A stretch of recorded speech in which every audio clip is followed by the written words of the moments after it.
Syllabus મુજબ તમે જોવા જાઓ, તમને સિલેબસ વિલેબસ તો બધું સમજાવી દીધું હશે અત્યાર સુધીમાં. એ બધી વસ્તુ ઉપર ટાઈમ વેસ્ટ નથી કરવો આપણે. પેપર સ્ટાઇલ શું છે બધી વસ્તુ ક્લિયર. પણ તમને ખ્યાલ હોય તો પ્રિલિમ્સ જે છે કે પ્રિલિમ્સમાં સાયન્સ એન્ડ ટેકનોલોજી ક્યારે આવે છે? પેપર 2માં. તો GS1 છે તમારું અને GS2 જે છે, GS2માં તમારા 3 સબ્જેક્ટ છે. ઇકો છે, જીઓ છે અને સાયન્સ એન્ડ ટેકનોલોજી છે અને બાકીનું કરંટ અફેર છે. સાયન્સ એન્ડ ટેકનોલોજી તમે જોવા જાઓ તો એમાં બી 3 પોર્શન પાછા પડે છે. એક સેપરેટ સબ્જેક્ટ બી તમને અહીંયા જોવા મળશે. એ સેપરેટ સબ્જેક્ટની અંદર શું આવશે તો એક તમે લઈ લો જનરલ સાયન્સ. વધારે પડતું એટલું બધું કવર કરવાનું હોતું નથી. મોટાભાગનું આપણે જ્યારે સાયન્સ એન્ડ ટેકનોલોજી સમજશું તો એની સાથે જ આવી જશે. હું તમને થોડાક એક્ઝામ્પલ આપું. એક્ઝામ્પલ તરીકે જ્યારે સાયન્સ એન્ડ ટેકનોલોજીમાં સ્પેસ ટેકનોલોજીની વાત કરો છો, ડિફેન્સ ટેકનોલોજીની વાત કરો છો, તો રોકેટ વોકેટ જે આવે છે, મિસાઇલ આવે છે, એ ન્યૂટન ગતિના 3rd લો ઉપર કામ કરે છે, 2nd લો ઉપર કામ કરે છે. તો ન્યૂટનના નિયમો એની અંદર આવી જશે. આપણે ન્યુક્લિયર ટેકનોલોજી ભણશો તો એની અંદર ઘણા બધા કેમિકલ ફોર્મ્યુલાઓ કે મતલબ એટમ શું હોય છે, ઓકે, એનું કઈ રીતે કેમિકલ પેલું હોય બને છે, એ બધી વસ્તુ આવી જશે. બાયોટેકનોલોજીની અંદર બી ક્લિયર જનરલ બાયોલોજી આવશે. DNA શું હોય છે, કે RNA શું હોય છે, કોષા, તે બધી વસ્તુ તો મોટાભાગનું તો આવી જશે. પણ છતાં બી થોડું ઘણું વધશે તો આપણે લાસ્ટમાં કવરઅપ કરી લેશું એને. ક્લિયર. અને એના પછી એક છે ટેકનોલોજીવાળો પાર્ટ જે મેઇનલી આપણે શીખવાનો છે. ઓકે. અને એક પોર્શન તમારો વધશે, એ વધશે એન્વાયરમેન્ટ, પર્યાવરણ, જેને બી પ્રિલિમમાં તમારો શું આપવામાં આવેલું છે, સાયન્સ એન્ડ ટેકનોલોજીના સિલેબસમાં જ આપી દીધું છે. સિલેબસ તમે લોકો જોયેલો જ બધા છે તમારી સાથે કે નથી? સિલેબસ સાથે રાખવાનો. ઓકે, ના મારે નહીં, સિલેબસ સાથે રાખવાનો. ઓકે, ક્યારેય બી બાય ચાન્સ રિક્વાયરમેન્ટ પડે એમાં ક્રોસ ચેક કરી લેવું કે જે પણ ટોપિક ચાલી રહ્યો છે ખરેખર સિલેબસમાં છે તો કઈ જગ્યાએ છે, ઓકે, અને કેટલો પોર્શન કવર થયો છે, કેટલો નથી થયો. આ દરેક વસ્તુ તમને એના પરથી ખ્યાલ પડશે સિલેબસ પરથી. તો એ વસ્તુ ધ્યાને રાખવાની. તો આ ટેકનોલોજીવાળો પાર્ટ આપણે કવરઅપ કરીશું અને લાસ્ટમાં પછી એન્વાયરમેન્ટ બી હું તમારું જ લઈશ. પણ એ પોર્શન આપણો કમ્પ્લીટ થયો એના પછી. હવે જો આ વિષય છે, ઓકે, ડેફિનેટલી ટેકનોલોજીનો વિષય છે તો કદાચ બાય માઇન્ડમાં થોટ્સ આવે કે સર મારું તો સાયન્સ બેકગ્રાઉન્ડ નથી, તો શું આ વિષય મને ફાવશે કે નહીં. કેટલા સ્ટુડન્ટ એવા છે કે જે સાયન્સ બેકગ્રાઉન્ડ ધરાવે છે, મતલબ 11th-12th સાયન્સ હતું કેવી રીતે, અને બાકીના નોન સાયન્સ બેકગ્રાઉન્ડથી. તો જો કોમર્સ હોય કે આર્ટ્સ હોય, ઓકે, ઇટ ડઝન્ટ મેટર. કારણ કે એ પણ વસ્તુ સાયન્સ બેકગ્રાઉન્ડવાળાએ બી શીખેલી છે. ઓકે, 11th-12th સાયન્સમાં એ કોઈ વસ્તુ અહીંયા આવવાની નથી. તમે લોકો જે સાયન્સ બેકગ્રાઉન્ડમાંથી હતા, તમારે સ્પેસ ટેકનોલોજી ઉપર શું આવતું, મિસાઇલો કે રોકેટો ઉડતી, કોઈ વસ્તુ એવી. તો એનો મતલબ કે એમને બી કોઈ યુઝફુલ થવા જ નથી. હા, થોડું ઘણું કદાચ યુઝફુલ થાય કે બેઝિક જનરલ સાયન્સ નાનો મોટો આવે, પણ એટલો કોઈ ફરક નહીં પડે. કેમ કે હું જ્યારે ચલાવીશ ત્યારે એકદમ ડીપમાં અને બેઝિકથી જ ચલાવીશ. તો તમારે રિક્વાયરમેન્ટ જ નહીં પડે કે તમને બેકગ્રાઉન્ડ હતું કે નથી. એક વસ્તુ ખાલી એન્શ્યોર કરવાની તમારે કે જ્યારે તમે ક્લાસરૂમમાં છો, ઓકે, અને જે પણ વસ્તુ હું શીખવાડી રહ્યો છું એ તમને સમજાઈ જવી જોઈએ. ક્લિયર. નથી સમજાતી 5 વખત પૂછો, 10 વખત પૂછો કે સર નથી સમજાવું, ફરીથી સમજાવો. પણ એકદમ ક્રિસ્ટલ ક્લિયર કરી લેવાનું અહીંયા જ ક્લાસમાં જ. ક્લિયર. જો એક વસ્તુ સમજાઈ ગઈ તો ડેફિનેટલી પછી એના પરથી ક્વેશ્ચન કોઈ બી પૂછાય તમને આવડવાનો છે. ક્લિયર. સમજો કે આપણે PSLV GSLV તમે સાંભળેલું છે બધાએ. માની લો કે ચંદ્રયાન 3 તો બધાએ સાંભળેલું છે. ચંદ્રયાન 3 પરથી ઓકે મેં તમને માહિતી આપી કે ભાઈ આ રોકેટ દ્વારા એને લોન્ચ કરવામાં આવ્યું હતું, આ તારીખે આપણે લોન્ચ કર્યું, આ જગ્યાએ ઉતર્યા અને આ એના હેતુ હતા, પર્પઝ આ હતા, આ વસ્તુ કરવા માટે ત્યાં મોકલ્યું હતું આપણે. હવે એના પરથી જો પ્રશ્ન પૂછાયો એમાંથી એ જ માહિતી પરથી કે ભાઈ શું હેતુ હતા, કે કયા રોકેટ દ્વારા મોકલવામાં આવ્યું હતું, આવડે કે ના આવડે એ વસ્તુ સમજો. તો એ જ વસ્તુ આપણે અહીંયા શીખવાની છે, એના પરથી જ ક્વેશ્ચન. તો અહીંયા તમે જો એને સમજી લીધું તો પછી તમારે કોઈ ઇશ્યુ નહીં આવે. ક્લિયર. તો ક્લાસની અંદર વ્યવસ્થિત ધ્યાન આપવાનું. ઓકે, અહીંયા સમજી લેવાનું, પ્રોપર રીતે નોટ્સ બનાવવાની, આપણી એકદમ ડિટેલમાં વ્યવસ્થિત નોટ્સ બનાવવાની, કેવી રીતે બનાવવાની બધી વસ્તુ વિશે ડિસ્કશન કરીએ છીએ, પણ એ બનાવવાની. અને બાકી તો કોઈ ચિંતા તમારે રહેશે નહીં પછી. કેમ કે અત્યાર સુધીના 7-8 વર્ષના ઇતિહાસમાં ક્યારેય એવું નથી બન્યું કે આપણી નોટ્સથી બહાર એક બી ક્વેશ્ચન ગયો હોય. તો ટોટલી ક્વેશ્ચન નોટ્સમાંથી જ આવેલા છે. તો તમારે કોઈ બુકની જરૂરિયાત નથી, કોઈ મટીરિયલની જરૂરિયાત નથી, કશી જ બીજી વસ્તુની રિક્વાયરમેન્ટ નથી. ખાલી નોટ્સ ઉપર ફોકસ કરવાનો. પણ હા, એ વસ્તુ શ્યોર છે કે નોટ્સમાંથી ક્વેશ્ચન આવશે. નોટ્સ જાતે પેપર લખવા નહીં જાય. તો વાંચવું, રિવિઝન કરવું, એને પ્રોપર રીતે મેન્ટેન કરવી, એને અપડેટ કરવી, એ બધું તમારી જવાબ. સમજાયું? બાકી કન્ટેન્ટ જે એક્ઝામમાં પૂછાશે એ તમારી નોટ્સમાં આવી જશે. હવે કેવી રીતે રહેશે, ઓકે, જો હું તમને ખાલી વસ્તુ કહું છું કે આપણે કઈ રીતે આને કવરઅપ કરીશું. તો એક તમારું રહેશે, ઓકે, એ રહેશે લેક્ચરવાળો પાર્ટ જે મારા તરફથી રહેશે. આની અંદર પ્રોપર રીતે આપણે લેક્ચર ચલાવીશું કે 1 by 1 એક ટોપિકને કવર કરતા જશું. એના પરથી પૂછાયેલા જે ક્વેશ્ચન્સ છે, ઓકે, GPSCના બધા તો નહીં પણ થોડા ઘણા ક્વેશ્ચન સોલ્વ કરીશું, જેથી કરીને તમને રફ આઈડિયા લાગે કે અચ્છા આ જે ટોપિક શીખ્યો છે એના પરથી કેવા પ્રકારના પ્રશ્નો પૂછાય. અને એ બી મને ખ્યાલ પડે કે તમને લોકોને સમજાયું કે નથી સમજાયું. જો એના પરથી પૂછાયેલો ક્વેશ્ચન તમે સોલ્વ કરી શકો છો તો ડેફિનેટલી તમારે વધારે પછી કશું કરવાની જરૂરિયાત રહેતી નથી. તો લેક્ચરની અંદર આપણે પર્ટિક્યુલર કોઈ ટોપિક હશે, ઓકે, અને ટોપિક રિલેટેડ જ જે PYQs છે, ઓકે, એને બી થોડા ઘણા આપણે સોલ્વ કરતા જશું. કે લેક્ચરની નોટ્સ તમારે મળશે, દરેક વસ્તુ મળશે. તમારા તરફથી ટાસ્ક શું રહેશે? તમારા તરફથી ટાસ્ક રહેશે એવું કે એ રહેશે નોટ્સ તમારે બનાવવાની છે. ઓકે, હું આઈડિયલી સજેસ્ટ એ કરીશ કે તમે શું કરો, A4 સાઇઝની જે બ્લેન્ક શીટ છે, ઓકે, જનરલી બધા પાસે દેખાઈ રહી છે, તો એની જગ્યાએ નોટ્સ બનાવો. ઓકે, એક લાઇન ડ્રો કરી લો મસ્ત એકદમ 2 ઇંચ છોડીને, અહીંયા થોડીક વધારે વાઇડ કરજો, જે નોર્મલ પેજમાં હોય છે એ રીતે. જે પણ ટોપિક હું તમને લખાવું છે લખતા જાઓ અહીંયા. જ્યારે બી આપણે ટોપિક ચાલી રહ્યો છે એ ટોપિક સાથે રિલેટેડ ના હોય એવી પણ એક્ઝામ માટે મહત્વની હોય એવી ઘણી બધી બાબતો હું તમને કહેતો જઈશ. વચ્ચે એને સમજવા માટે એવા એક્ઝામ્પલ ને દરેક વસ્તુ આવશે કે જે આપણા એક્ઝામ પોઈન્ટ ઓફ વ્યૂથી મહત્વની. પણ આ ટોપિક સાથે રિલેટેડ નથી તો એને અહીંયા લખી નાખો. કોઈ બુક વાંચવાની જરૂરિયાત નથી, કશું કરવાની જરૂરિયાત નથી. પણ એવું થાય કે સર અમારું વિદ્યાર્થીનું નેચર જ એવું હોય છે કે જ્યાં સુધી કોઈ બુક ના આપે ને અમને ત્યાં સુધી આમ મેળ જ નથી પડતો, કે ચેન જ નથી પડતો. અમારે બુક તો જોઈએ છે એમ. ઓકે, ભલે ફેકલ્ટીએ કીધું છે કે 100% તમારે નોટ્સ ઉપર જ નિર્ભર રહેવાનું છે, એની બહાર ક્વેશ્ચન નહીં જાય, પણ છતાં બી એમ પેલું જે અંદરથી હોય છે ને કે બુક સ્ટોરે જઈએ અને મોટી મોટી જાડી બુકો લઈ આવીએ અને બાય ચાન્સ તમે લઈ આવો અને કદાચ એમાંથી વાંચો ને એવું લાગે કે નહીં આ ફેક્ટ મહત્વનો છે. ઓકે, મારી દ્રષ્ટિએ નથી હોતો પણ તમને એવું લાગે કે નહીં મહત્વનો છે, એને બી તમે અહીંયા લખી લો એક્સ્ટ્રા ફેક્ટ તરીકે. મંથ કમ્પ્લીટ થાય છે, તમારા હાથમાં કરંટ અફેરની મેગઝીન આવે છે, કરંટ અફેર વાંચી રહ્યા છો, આ ટોપિક આપણે ઓલરેડી ચાલી ગયો છે પણ એમાં કંઈક નવો અપડેટ આવ્યો. તો માની લો કે ઇસરો છે તો દર વખતે શું કરે છે, નવા મિશન લોન્ચ કરે છે. હમણાં સ્પેડેક્સ મિશન લોન્ચ કર્યું તો નવા મિશનો એ લોન્ચ કરતું રહે છે.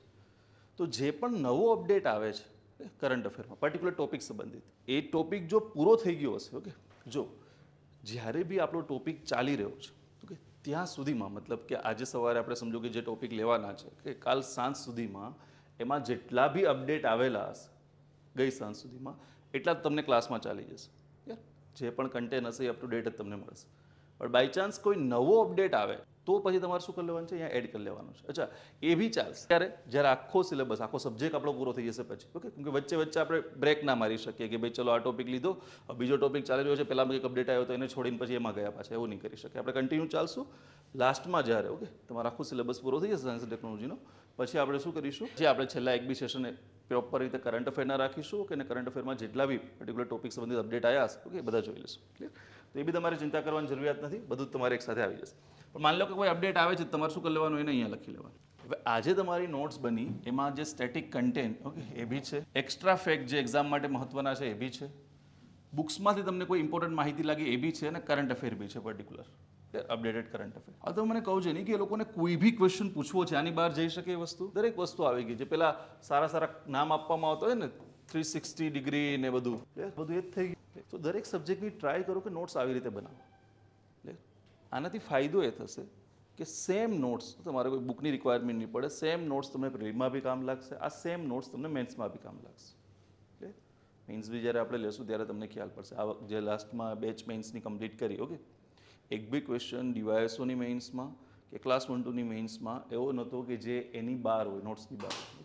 ટોટલી ક્વેશ્ચન એમાંથી જતા. ઓકે, આપણે અહીંયા જિયોગ્રાફી લીધું હતું, સોરી અહીંયા સાયન્સ એન્ડ ટેકનોલોજી લીધું હતું, બીજી એક જગ્યાએ જિયોગ્રાફી લીધું હતું, તો સાયન્સ એન્ડ ટેકનોલોજી એન્વાયરમેન્ટ લીધું હતું.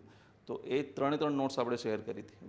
તો 3 નોટ્સમાંથી કોઈ ક્વેશ્ચન બહાર નહોતો, બધા જ ક્વેશ્ચન નોટ્સમાંથી હતા. તો મેઇન્સમાં તો કોઈ પ્રોબ્લેમ નથી, કે મેઇન્સ તો ટોટલી પ્રિડિક્ટેબલ છે ને એમાં ખાલી જસ્ટ તમારી મહેનત જોઈએ છે, તો એ મહેનત તો તમે કરાવશો જ. પણ અત્યારે શું છે કે હવે જ્યારે આપણી પાસે તમારે બધાને આ ક્લાસ 1-2ની પ્રિલિમ આપવાની જશે ને, એપ્રિલમાં આપવાની છે ને બધા, તો સમજો કે તમારે પ્રિલિમ આપવાની છે, નો ડાઉટ આપણી પાસે સમય ઓછો છે, તો આપણે મેઇન્સ ઉપર ટોટલ ઓછો ફોકસ કરશું. ઓકે, ત્યારે જે અમારી પાસે 5-7 મહિનાનો સમય હોય તો અમે લોકો પ્રેક્ટિસ પહેલાંથી જ એવી કરાવતા હોઈએ છીએ કે મેઇન્સ અને પ્રિલિમ બંને સાથે ચાલે અને મેઇન્સ ઉપર બી એટલો જ ફોકસ રહે. અત્યારે તમે ફોકસ કરી શકો, ઓકે, કરવો હોય તો, પણ થોડો ઓછો કરવાનો અત્યારે હાલમાં. બાય ચાન્સ દિવસની 1-8 કલાક તમે કાઢી નાખી એના માટે, કેમ કે ટોટલ ફોકસ અત્યારે શેના પર રાખવાનો, પ્રિલિમ્સ પર. મેઇન્સનું એંગલ સમજી લેવાનું. જ્યારે બી એવું ટોપિક ચાલશે હું તમને થોડું ઘણું મેઇન્સનું એંગલ કહી દઈશ કે આ ટોપિકમાંથી પર્ટિક્યુલર ક્વેશ્ચન કેવી રીતે આવી શકે. બાય ચાન્સ સમજો કે આપણે ન્યુક્લિયર ટેકનોલોજીની ચર્ચા કરી રહ્યા છે, ઓકે, તો હું તમને કહી દઈશ કે અહીંયા કયા પ્રકારના ક્વેશ્ચન તમને આવી શકે. અને બાય ચાન્સ સમજો કે મને ભૂલાઈ જાય છે તો લેક્ચરના એન્ડમાં પૂછી લેવાનું કે સર આમાંથી મેઇન્સમાં કેવા ક્વેશ્ચન પૂછાઈ શકે, ત્યાં જ લખીને રાખી લે નીચે જ.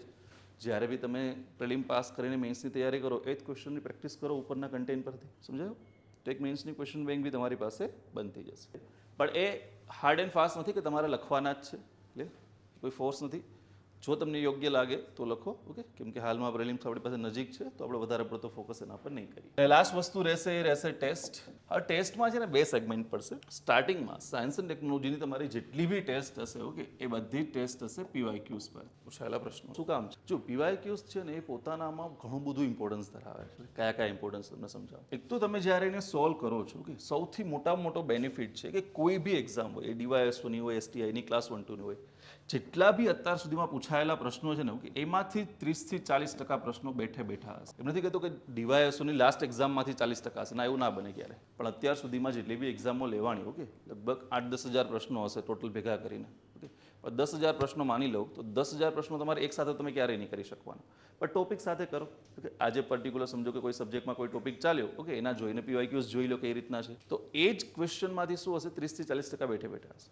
તો એક ફાયદો થઈ ગયો આપણને. ના, યુઝફુલ ક્યારે થાય ખબર છે? કે જ્યારે DYSO અને STIની એક્ઝામ, ક્લાસ 1-2ની પ્રિલિમ્સ તો શું છે, ઇઝી છે. શું કામ?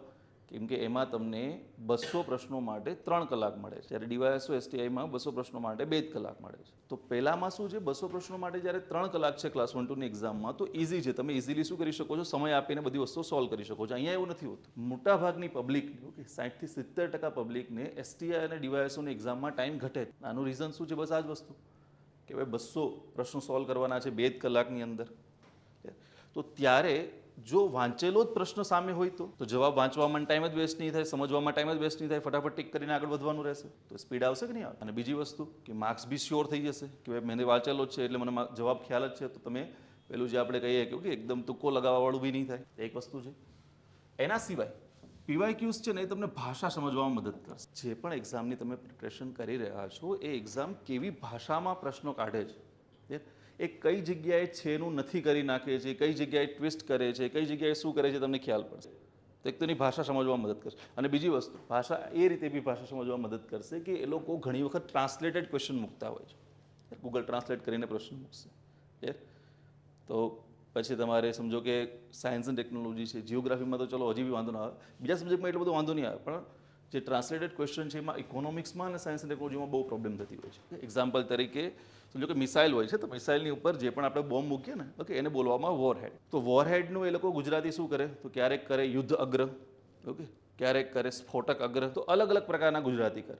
હવે આપણને સ્ફોટક અગ્ર સામે આવે તો ખ્યાલ જ ના પડે કે શું છે. કેમ કે સમજો કે તમે બુકમાંથી વાંચશો, બુકમાં કોઈ જગ્યાએ સ્ફોટક અગ્ર નહીં લખેલું. ગુજરાતીની બુકમાં વોરહેડ જ લખેલું છે. અને મોટાભાગના ફેકલ્ટી જે ભણાવતા હોય છે એ બી શું કરશે, તમને વોરહેડ જ લખાવશે. સામે STIની એક્ઝામ અને DYSOની એક્ઝામમાં તમને ઇંગ્લિશ તો હોતું નથી, ગુજરાતીમાં જ પેપર હોય. ગુજરાતીમાં જ પેપર છે, તમારા સામે પેપર આવ્યો કે તમારા સામે સ્ફોટક અગ્ર લખેલો છે, તો આપણે વિચારવા પડીએ કે સર આવું તો કંઈ સાંભળ્યું જ નહોતું. તો એ એક વસ્તુ નહીં થાય. આપણા સબ્જેક્ટમાં તો જેટલા બી અત્યાર સુધીમાં GPSC જેટલા બી ટ્રાન્સલેટ કરીને જે ગુજરાતી એ લોકોએ લખેલા છે, બધા તો હું તમને લખાવી જ દઈશ એટલે કોઈ ટોપિક સાથે. પણ બીજા બધા સબ્જેક્ટમાં બી હેલ્પ કરશે. ઓકે, જેમ કે તમે વાત કરો ઇકોનોમિક્સની, ઓકે, તો ઇકોનોમિક્સમાં ટોપિક છે બેલેન્સ ઓફ પેમેન્ટ કરીને. ફોરેન ટ્રેડમાં બેલેન્સ ઓફ પેમેન્ટ. આ બેલેન્સ ઓફ પેમેન્ટનું એ લોકો ગુજરાતી શું કરે છે, લેણ દેણની તુલા. હવે સમજાય શું આ લેણ દેણની તુલા એટલે શું? ઓકે, એક ઓર્બિટ છે, ઓકે, SSPO સન સિંક્રોનસ પોલાર ઓર્બિટ કરી, તો એનું ગુજરાતી શું કરે, સૂર્ય તુલ્યકાલિક ધ્રુવીય ભ્રમણ કક્ષા.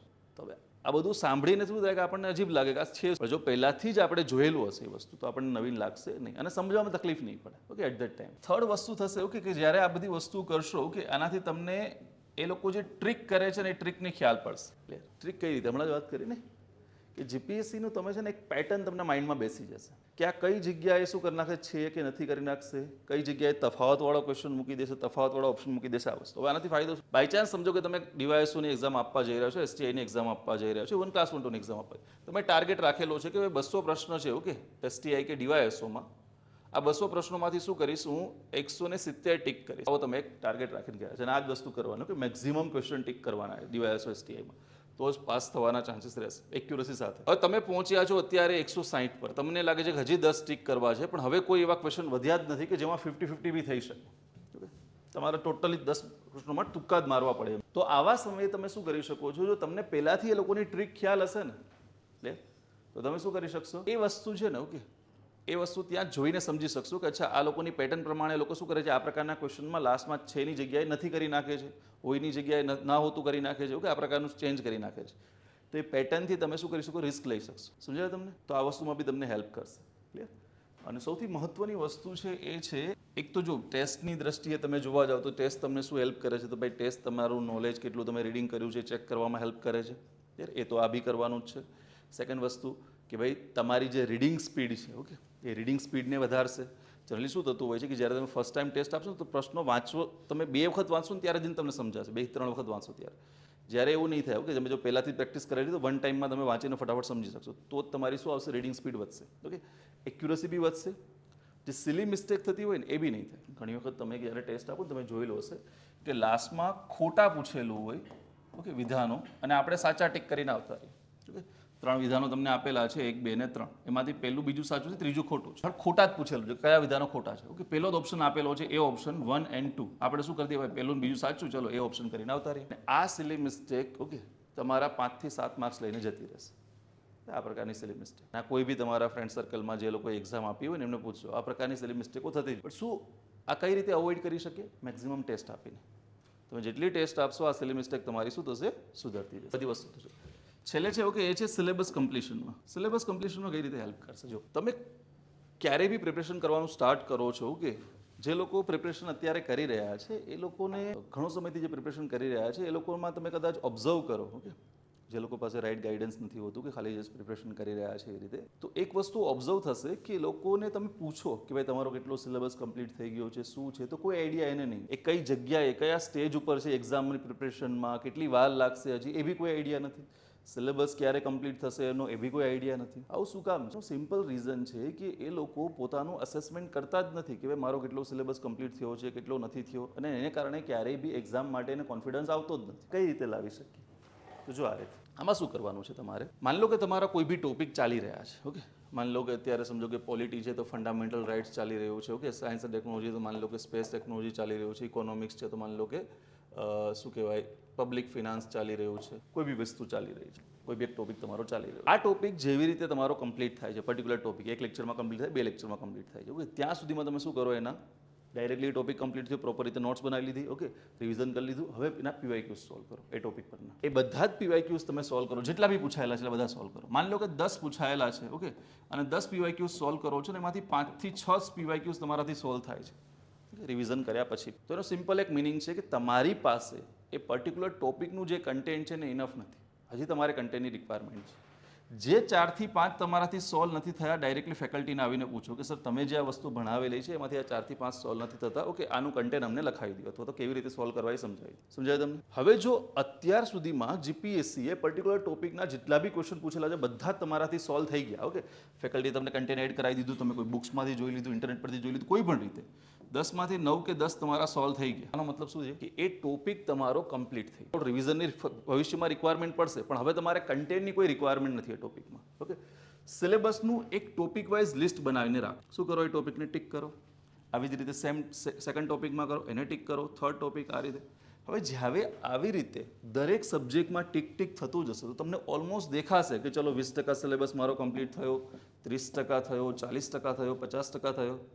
અને જ્યારે આવું તમને દેખાશે ને તો ઓલમોસ્ટ તમને લાગશે કે તમે પ્રોગ્રેસ કરી રહ્યા છો. અને જ્યારે આપણને ખુદને રિયલાઇઝ થાય છે કે આપણે પ્રોગ્રેસ કરી રહ્યા છે ત્યારે પછી કોઈ મોટિવેશનની રિક્વાયરમેન્ટ રહેતી નથી. આપણે ક્યારે મોટિવેશનની રિક્વાયરમેન્ટ હોય છે, ડિમોટિવેટ થઈ જઈએ છીએ કે જ્યારે આપણે કેટલી બધી મહેનત કરીએ છતાં બી ખ્યાલ જ નથી હોતો કે આપણે કઈ જગ્યાએ. પણ જ્યારે તમને તમારી ખુદની પ્રોગ્રેસ દેખાશે કે હા ભાઈ પ્રોગ્રેસ થઈ રહી છે તો પછી તમારે કોઈ મોટિવેશન રિક્વાયરમેન્ટ પડશે નહીં તો સંદીપ મહેશ્વરીને સાંભળવો પડે કે નહીં તો બીજા કોઈ. આ એક્ઝામનું સિમ્પલ ફંડા છે કે સેલ્ફ મોટિવેશન છે તો જ તમે ટકી શકશો.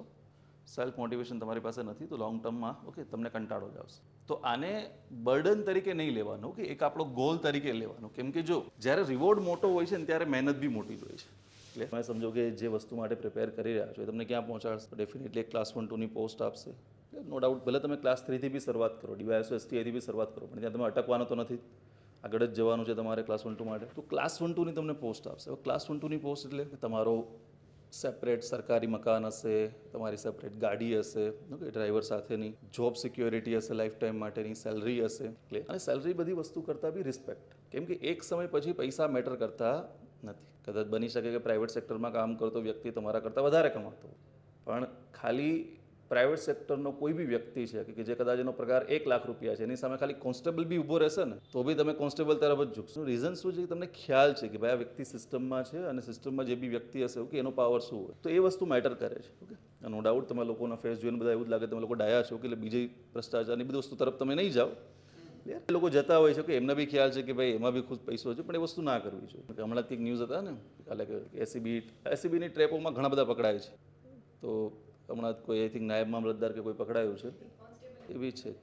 પણ હમણાં જ આઈ થિંક 2 દિવસ પહેલાં કોઈ સુરત બાજુ કોઈ જગ્યાએ એક નાયબ મામલતદાર પકડાઈ ગયા છે કે 40,000ની લાંચ લેતા, સોરી જીએસટી ડિપાર્ટમેન્ટમાંથી પકડાયા છે. જીએસટી ડિપાર્ટમેન્ટમાંથી ઇન્સ્પેક્ટર મતલબ કે જે એસટીઆઈ થ્રુ લાગેલા હતા, એસટીઆઈ તરીકે પાસ થઈને લાગેલા હતા, ઓકે, એ જ પકડાયા છે. સમજો તમે વસ્તુ? એટલે એ બધી વસ્તુઓ નહીં કરવાની. ઓકે, એના સિવાય બી એવું છે ઓલમોસ્ટ તમારી પાસે સારું એવું પેલું થઈ જશે. હવે તમારો કોન્ટેક્ટ કોઈ પાવર હોય તો તમે નાનો મોટો કોઈ તમારા ફેમિલીમાંથી બી બિઝનેસ સ્ટાર્ટ કરશે તો નો ડાઉટ એને બી હેલ્પ મળશે, તો તમે એમાં પાર્ટનરશિપ તરીકે રહી શકો કે એની બધી વસ્તુઓ થઈ શકે. ઇલીગલી લીગલી તો કંઈ વસ્તુ ના થઈ શકે, પણ નો ડાઉટ થોડું ઘણું તમે હેલ્પ કરી શકો. પણ એવી રીતે નહીં કે તમે ભ્રષ્ટાચાર કરો કોઈ વસ્તુ. તો કહેવાનો અર્થ શું છે? ઓકે, કે આ રીતે તમને ખ્યાલ પડશે કે તમારો સિલેબસ કમ્પ્લીટ થઈ ગયો છે. આ તમારું પીવાયક્યુઝ છે ને એ તમારા અસેસમેન્ટ માટેનું એક પ્રકારે ટૂલ છે. ઓકે, એક હથિયાર છે કે તમને ખ્યાલ પડે છે કે ભાઈ કેટલો સિલેબસ કમ્પ્લીટ થયો છે કે નહીં. તો આ બધી વસ્તુઓ માટે પીવાયક્યુઝ કરવા જરૂરી છે. અને દર વખતે આપણે સ્ટુડન્ટને કહીએ છીએ કે કરો, કોઈ કરતું નથી. તો પછી આપણે પેટર્ન ચેન્જ કરી નાખીએ. એ નથી કરતા તો આપણે કરાવશું. ટેસ્ટમાં પૂછશો પછી ક્યાં જશે? તો કરવા જ પડશે. સમજાય તમને? એવું નથી કે પીવાયક્યુઝ અમે પહેલાંથી જ કરાવીએ છીએ ટેસ્ટમાં. ઓકે, આ નવી જ પેટર્ન છે. શું કામ નવી પેટર્ન છે? કેમ કે સ્ટુડન્ટ કરતા નથી. તો પછી ડિસાઇડ કરવામાં આવ્યું કે ભાઈ એ નથી કરતા તો આપણે કરાવશું. જો એક વસ્તુ હંમેશા યાદ રાખજો, કોઈ પણ ક્લાસીસ હોય છે, ઓકે, એનો એક જ ગોલ હોય છે, મેક્સિમમ રિઝલ્ટ આવે. કારણ કે એને બી ખ્યાલ છે કોઈ બી ક્લાસીસની કે ભાઈ ક્લાસીસ ક્યારે ચાલશે. તમે બી કોઈ બિઝનેસ કરો છો ક્યારે ચાલે, કે કોઈ બી સક્સેસફુલ થશે તો જ તમારે ત્યાં બીજા આવશે ને. આમાંથી સમજો કે 10 લોકો પાસ થયા કે 15 લોકો પાસ થયા કે બધા આખી બેચ પાસ થઈ ગઈ, તો ડેફિનેટલી બીજા લોકોને રેફરન્સ આપશો તમે. શું કરો આ જગ્યાએ જાઓ કે ભાઈ સારું ભણાવે છે ત્યાં. સમજાય તમને? તો એ જ મેઇન ગોલ હોય છે ક્લાસીસ. પણ આ ગોલનો ફાયદો કોને થાય? ડેફિનેટલી સ્ટુડન્ટને થવાનો છે. ઓકે, અમારો મેઇન ગોલ શું છે? મેક્સિમમ રિઝલ્ટ જોઈએ છે અને મેક્સિમમ રિઝલ્ટ માટે અમે દરેક પ્રકારની મહેનત કરશું. પણ અલ્ટિમેટલીમાં ફાયદો કોને થવાનો છે એનો? સ્ટુડન્ટ. એટલા માટે થઈને જે પણ વસ્તુ તમારી પાસે કરાવવામાં આવે, જે પણ તમને ઇન્સ્ટ્રક્શન આપવામાં આવે, દરેક વસ્તુને પ્રોપર રીતે ફોલો કરો. કરી લેશું. ઓકે, આપણી રીતે આપણે જ્યારે વધારે પડતું વિચારવા લાગીએ કે ભાઈ આ બધા કરતાં તો મને વધારે ખ્યાલ પડે છે, થોડી ઘણી પ્રિપરેશન કરેલી હોય તો આપણે પોતાને પેલું સમજતા હોય કે ના ના ભાઈ હું તો શું છું બધી વસ્તુને જાણું જ છું, એ વસ્તુ નહીં કરવાની. અહીંયા આવો છો તો જે પેલું શું કે કહેવત છે એના જેમ કોરી પાટી બનીને જ આવવાનું. કંઈ જ મને ખ્યાલ નથી, જે પણ મને અહીંયાથી કહેવામાં આવશે હું ફોલો કરીશ. કારણ કે જે પણ વ્યક્તિ તમને અહીંયા ભણાવવા આવે છે, કોઈ પણ વ્યક્તિ એવો નથી કે જેણે જીપીએસસીની મેઇન્સ ક્લિયર ના કરેલી હોય. લગભગ બધા વ્યક્તિઓ એવા જ છે. પોતાના એક્સપિરિયન્સ પરથી તમને કોઈ સજેશન આપતા હોય કે આવું કરો ના કરો, કેમ કે એ વસ્તુ કરીને એ લોકો બી ફેલ થયેલા હોય છે, પસ્તાયેલા હોય છે. તો ડેફિનેટલી સજેશન માનવાનું. ક્લિયર? તો પહેલાં તમામ પ્રકારના પીવાયક્યુઝની ટેસ્ટ લેશું આપણે. ઓકે, અને પછી જે પણ ક્વેશ્ચન પેપર હું કાઢીશ, ઓકે, એ તમારી પાસે આવશે. ક્લિયર? મારા જાતે સેટ કરેલા મસ્ત ક્વેશ્ચન પેપર હશે, એમાં ક્વેશ્ચન પાસ કરતાં બી અપડેટ થયેલા હશે બધા. તો અપડેટેડ ક્વેશ્ચન પેપરવાળો શું આવશે? તમારી પાસે ટેસ્ટ આવશે. તો એ ટેસ્ટ આપો. ક્લિયર? તો પહેલાં આ સોલ્વ કરો પીવાયક્યુઝ. ઓકે, એ સોલ્વ થઈ જાય પછી પેલી ટેસ્ટ આપો. હજુ આ બંને થઈ જાય છે તમારા પ્રોપર રીતે તમે એમાં સારું પરફોર્મન્સ કરી દો છો તો પછી તમારે કોઈ ચિંતા કરવાની રિક્વાયરમેન્ટ રહેતી નથી. પણ ટેસ્ટ આપવાની. ઓકે, ટેસ્ટથી ભાગવાનું. ક્લિયર? ભલે કદાચ 100માંથી 5 માર્ક્સ બી આવે તો બી આપો. કેમ કે આપશો ને તો ખ્યાલ પડશે કઈ જગ્યાએ ભૂલ પડી રહી છે, કઈ જગ્યાએ પ્રોબ્લેમ થઈ રહી છે, શું પ્રોબ્લેમ આવી રહી છે, કે દરેક વસ્તુનો ખ્યાલ પડશે. અને તમારા માટે અહીંયા 24/7 અવેલેબલ જ છે બધા. ઓકે, ફોન ઉપર અવેલેબલ છે. કદાચ અહીંયા જ્યાં સુધી એકેડેમી ચાલુ હોય ત્યાં સુધી સાહેબ અવેલેબલ, કોઈ ને કોઈ અહીંયા હોય તો પૂછો એમને કે સર આ જગ્યાએ મારા ટેસ્ટમાં ઓછા માર્ક્સ આવ્યા છે, શું કામ આવ્યા છે, મને થોડું અસેસમેન્ટ કરીને બતાવો કે આ કઈ રીતે મારે ઇમ્પ્રૂવ કરવું. સમજાયું? ક્લિયર? તો અહીંયાથી કોઈ એવું નથી કે જે વિદ્યાર્થીના કોઈ બી ક્વેશ્ચનનો આન્સર આપતા ખચકાય અથવા તો એ ઈચ્છા ના ધરાવતો હોય કે મારે આન્સર નથી આપવો. એમ બધા તૈયાર જ છે હેલ્પ કરવા માટે. તમારે થોડુંક શું થવું પડશે? તમારી રીતે એક્ટિવ થવું. જો સિમ્પલ વસ્તુ છે. ઓકે, તમને હું કહું છું ક્લાસ નોટમાંથી આવશે. ઓકે, સિમ્પલ છે, સ્ટાર્ટિંગમાં જ કીધું એ પ્રમાણે બધી વસ્તુ તમારી ક્લાસ નોટમાં તમે પ્રોપર રીતે ક્લાસ નોટ બનાવેલી છે, તમારી ક્લાસ નોટમાંથી જ બધી વસ્તુ આવી પડે. તમે રિવિઝન જ ના કરેલું હોય ક્લાસ નોટમાં તો કોઈ મતલબ રહેતો નથી ને. તો અમારા તરફથી બધી બેસ્ટ વસ્તુ પ્રોવાઈડ થશે, પણ પછી તમારી જે એક્ટિવનેસ છે, ઓકે, તમારું જે ડેડિકેશન છે એ જ વસ્તુ મેટર કરશે. આ સમજાયું કઈ રીતે ચાલશે આખું? એ અત્યાર સુધીનું ફૂલ પ્રૂફ પ્લાન છે. ઓકે, આમાં તમને કોઈ પ્રોબ્લેમ થશે? હવે જે પણ સિલેબસ આપણે કવર કરવાના છે લેક્ચરની અંદર, એ સિલેબસ તમારો શું છે? ઓકે, સાયન્સ અને ટેકનોલોજીનો, એને બી થોડું ઘણું જોઈ લઈએ. ક્લિયર? મસ્ત એક વાદળ બનાવી દઈએ આપણે. સિલેબસને ગુજરાતીમાં શું કહેશું? તો તમારો જે અભ્યાસક્રમ છે ઓકે એને જોઈ લઈએ. સાયન્સ એન્ડ ટેકનોલોજીનો તમે સિલેબસ જોવા જાઓ છો તો પર્ટિક્યુલર તમને સમજો કે પહેલો ટોપિક 1 તમે જુઓ છો સાયન્સ એન્ડ ટેકનોલોજી, તો ટોપિક 1માં તમને શું જોવા મળે છે? ટોપિક 1માં તમારે 4 બાબતોને ધ્યાને રાખવાની છે. એક છે સાયન્સ એન્ડ ડેઇલી લાઈફ, રોજબરોજના જીવનમાં વિજ્ઞાન. શું કહેવા માંગે છે? તો ડેઇલી લાઈફમાં તમે કંઈક ને કંઈક સાયન્સનો ઉપયોગ કરો છો. એક્ઝામ્પલ તરીકે તો ઘણી બધી વસ્તુ આપણે યુઝ કરીએ છીએ. ઓકે, સવારથી જ શરૂઆત કરો. ઓકે, તો ટૂથપેસ્ટ, ટૂથબ્રશ, ડેફિનેટલી એમાં કોઈને કોઈ સાયન્સથી એને બનાવવામાં આવ્યા છે, પ્લાસ્ટિકનું સાયન્સ. ઓકે, એના પછી ટૂથપેસ્ટ છે તેમાં અલગ અલગ પ્રકારના કેમિકલ વસ્તુ. ચલો એ તો બહુ હાર્ડ થાય. ઓકે, એના કરતાં બી ઇઝી આવી જાઓ, જેને મોસ્ટલી આપણે શિયાળામાં બંધ રાખીએ છીએ, ફેન. ઓકે, તો એ બી એક સાયન્સનું પાર્ટ છે. સમજો કે કિચનમાં જાઓ સવારમાં ઉઠીને કંઈક વસ્તુ બનાવવા ખાવા માટે, તો એલપીજી, સીએનજી લઈ લ્યો. ઓકે, સ્ટવ લઈ લ્યો, પ્રેશર કુકર લઈ લ્યો. આ દરેક વસ્તુ શું છે? કંઈક ને કંઈક સાયન્સનું જ પાર્ટ છે. પ્રેશર કુકરમાં જમવાનું ફટાફટ પાકી જાય છે. શું કામ થાય છે? શું સાયન્સ છે એની પાછળ? હા, પ્રેશરના લીધે. કેવી રીતે પ્રેશરના લીધે?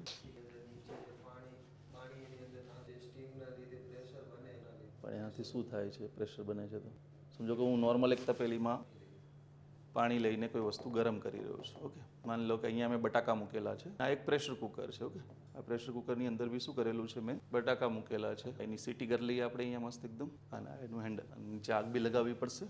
અને આગ થોડીક લગાવતા આવડતી નથી આપણને, જે દર વખતે કરીએ છીએ એ જ વસ્તુ આપણે કરી દઈએ. આગ તો છે ને અહીંયા બી. તો જમવાનું સોરી બટેકા છે ઓકે એ વહેલા કઈ જગ્યાએ બફાઈ જશે? પ્રેશર કુકરમાં વહેલા બફાઈ જશે. આવું શું કામ થાય છે?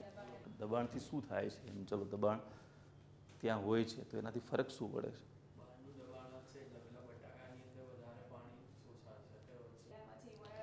જો અહીંયા જે કન્સેપ્ટ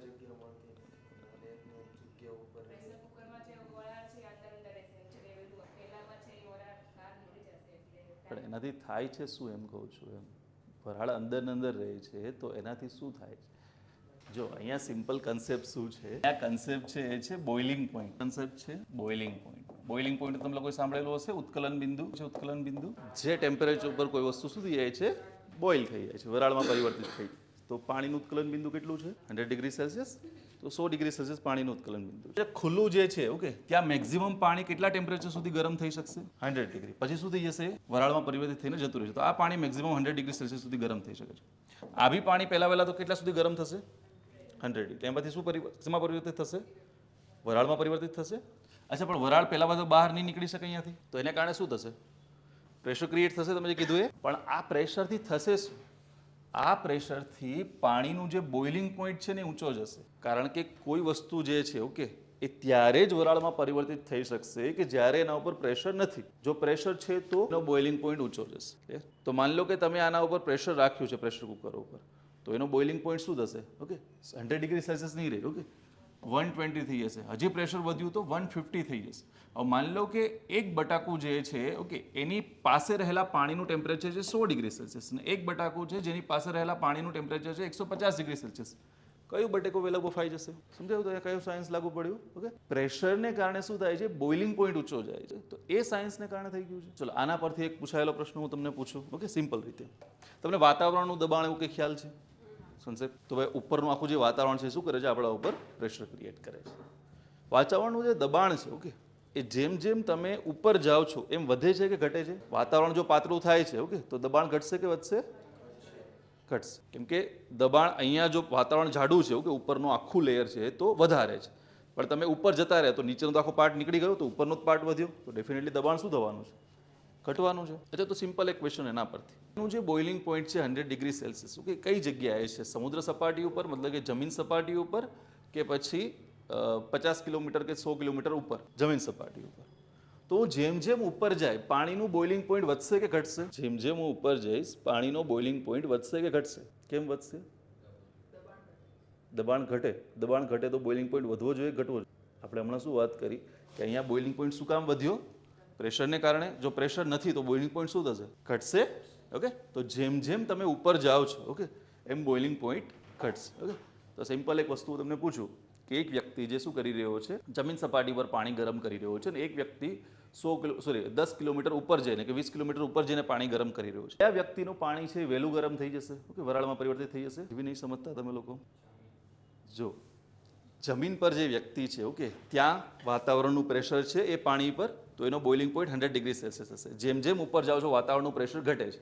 જો પ્રેશર ઘટે છે તો બોઇલિંગ પોઈન્ટ વધશે કે ઘટશે? ઘટશે. જો બોઇલિંગ પોઈન્ટ નીચો હોય તો મતલબ શું થયો કે ભાઈ એ પાણી કે જે જમીન સપાટી પર 100 ડિગ્રી સેલ્સિયસે વરાળમાં પરિવર્તિત થશે, ઉપર બોઇલિંગ પોઈન્ટ ઘટશે, મતલબ કે શું થઈ જશે? 80 ડિગ્રી એ બી શું થઈ જશે? વરાળમાં પરિવર્તિત થઈ જશે. બી ઉપર જશો તો 50 ડિગ્રી એ બી વરાળમાં પરિવર્તિત થઈ જશે. તો પેલા વ્યક્તિને તો ખાલી શું કરે, 50 ડિગ્રી જેટલી જ આગ આપવી પડશે, આને તો 100 ડિગ્રી સેલ્સિયસ સુધી પહોંચાડવું પડશે. આ તો 50 ડિગ્રી સેલ્સિયસમાં શું થઈ જશે? વરાળમાં પરિવર્તિત થઈ જશે. હું તમને પૂછું કે ભાઈ કયા વ્યક્તિનું પાણી વહેલું ગરમ થઈ જશે? ઉપર છે, ફટાફટ વરાળમાં પરિવર્તિત થઈ જશે એનું પાણી, કેમ કે ત્યાં પ્રેશર નથી. અને તમે સ્પેસમાં જતા રહ્યા તો પાણી છે એવું કે તમે મૂકશો એ ભેગું શું થઈ જશે? બોઇલ થઈ જશે. ઓકે, વરાળમાં પરિવર્તિત થઈ જશે. કારણ કે પ્રેશર જ નથી. તો સ્પેસમાં તમને પૂછવામાં આવે કે પાણીનો બોઇલિંગ પોઈન્ટ કેટલો હોય છે? 0 ડિગ્રી સેલ્સિયસ. ઓકે, કોઈ બોઇલિંગ પોઈન્ટ છે નહીં સ્પેસમાં, કેમ કે કોઈ પ્રેશર જ. સમજાય વસ્તુ? આ પ્રેશર કુકર પરથી જ કોન્સેપ્ટ હતો આખે આખો. તમે જો પ્રેશર કુકરને સમજી ગયા હોય ને તો દરેક વસ્તુ, આ કોઈ પણ પ્રશ્ન પૂછાય તમને સમજાય જાય. પણ કહેવાનો અર્થ શું છે કે આપણે આ રીતે સમજતા જ નથી ક્યારેય બી સાયન્સને. ઓકે, ખાલી ઉપર છેલ્લું યાદ રાખેલું હોય. તો આ જ પ્રકારનું જે ડેઇલી લાઈફમાં તમારી સામે રહેલું જે સાયન્સ છે, ઓકે, એ જ સાયન્સને આપણે સમજવાનું છે. જે પણ વસ્તુ આવશે એના સિવાય એક ટોપિક તમારો અહીંયા આપેલો છે, ઓકે, આપેલો છે STIP કરીને, science technology and innovation policy. આનો મતલબ શું થાય છે? ઓકે, વિજ્ઞાન ટેકનોલોજી એન્ડ ઇનોવેશન પોલિસીનો સરકાર શું કરે છે? સમયાંતરે STIP જાહેર કરે છે, સાયન્સ ટેકનોલોજી અને ઇનોવેશન પોલિસી જાહેર કરે છે. આ STIP હોય છે શું? STIP હોય છે શું? તો સરકાર શું કરશે? ઓકે, પોલિસી છે. પોલિસીમાં સરકારનું કામ શું હોય છે?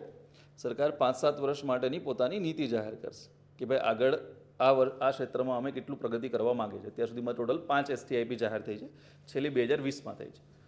તો સરકાર શું કરશે? ઓકે, એક લક્ષ્ય આપશે કે ભાઈ આટલા સમય માટે શું કરીશું અમે આ ક્ષેત્રમાં આટલું આગળ. જેમ કે એક્ઝામ્પલ તરીકે STIP સરકાર જાહેર કરી તો શું કહેશે? ઓકે, કે ભાઈ સ્પેસના સેક્ટરમાં અમે આટલું આગળ વધવા માંગીએ છીએ, ઓકે, ડિફેન્સના સેક્ટરમાં આટલું આગળ વધવા માંગીએ છીએ, ઓકે, ઇલેક્ટ્રિક વ્હીકલમાં અમે આટલું આગળ વધવા માંગીએ છીએ, વુમન એમ્પાવરમેન્ટમાં, સાયન્સમાં વુમનનું ઇન્વોલ્વમેન્ટ થાય એના માટે આટલું કરવા માંગીએ છીએ. તો આ બધા સરકાર શું આપશે? ડેટા આપશે. તો આ પોલિસી હોય છે, કશું નથી હોતું. તો એ જ પોલિસી તમારે. પણ આ પ્રિલિમના પોઈન્ટ ઓફ વ્યૂથી મહત્વ નથી. તો પ્રિલિમના પોઈન્ટ ઓફ વ્યૂથી શું મહત્વનું છે? કેટલી જાહેર થઈ છે અને છેલ્લે ક્યારે જાહેર થઈ છે? આ પોલિસી જે હોય છે એવું કંઈ મોટાભાગે કોના માટે મહત્વની હોય છે? તો પ્રિલિમમાં એટલી બધી મહત્વની છે. એના પછી છે એ છે વિજ્ઞાનિકો. વિજ્ઞાનિકો લઈ લો અને સંસ્થાઓ, સાયન્ટિસ્ટ એન્ડ જે પણ ઓર્ગેનાઇઝેશન છે. હવે દેશની અંદર ઘણા બધી એવી સંસ્થાઓ છે કે જે શું કરે છે? સાયન્સ અને ટેકનોલોજીના ક્ષેત્રે કામ કરે છે. કોઈ એક્ઝામ્પલ આપી શકો? ઇસરો છે, નાસા આપણા નથી ને, DRDO છે, આપણી હોય જ બોલજો. તો ઇસરો, DRDO, એના સિવાય LPSC વાળી. હા, તમે તો ભણેલું છે, ખ્યાલ હોવું જોઈએ. આઈ સર શું છે? હા, આવી જાય. પણ આઈકાર તમે કહો છો કે CSIR કહો છો? CHAR કરીને છે. ઓકે, CSIR બોલો.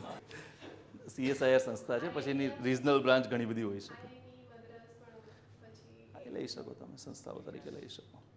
તો હવે જો તમે 2-4 નામ આપ્યા, તો આ પ્રકારની ઘણી બધી સંસ્થાઓ છે. ઓકે, પણ જ્યારે શું કરીશું? આપણે પર્ટિક્યુલર ટોપિકને લેશું ને, ઓકે, તો એની સાથે સંસ્થાની ચર્ચા આવી જશે. એક્ઝામ્પલ તરીકે સમજો કે તમે સ્પેસ ટેકનોલોજી ચલાવી રહ્યા છો, તો ડેફિનેટલી ત્યાં ઇસરોની ચર્ચા આવી જવાની છે. ડિફેન્સ ટેકનોલોજી ચલાવી રહ્યા છો, ડેફિનેટલી DRDOની ચર્ચા આવી જવાની છે. ઓકે, ન્યુક્લિયર ટેકનોલોજી ચલાવી રહ્યા છે તો ભાભા એટોમિક રિસર્ચ સેન્ટર છે, okay, Indira Gandhi centre for atomic research છે.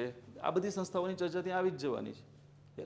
એના સિવાય તમે સમજો કે ICT ચલાવી રહ્યા છો, ઇન્ફોર્મેશન કોમ્યુનિકેશન ટેકનોલોજી ચલાવી રહ્યા છો, તો ત્યાં કોમ્પ્યુટર ઇમરજન્સી રિસ્પોન્સ ટીમ છે, સર્ટિન જેને બોલીએ છીએ આપણે, ટ્રાઈ છે, telecom regulatory authority of India છે. તો આ પ્રકારની ઘણી બધી સંસ્થાઓની ચર્ચા શું આવી જશે? એની સાથે બાયોટેકનોલોજી ચલાવી રહ્યા છો તો ICMR છે, Indian council of medical research છે, okay, national institute of virology છે.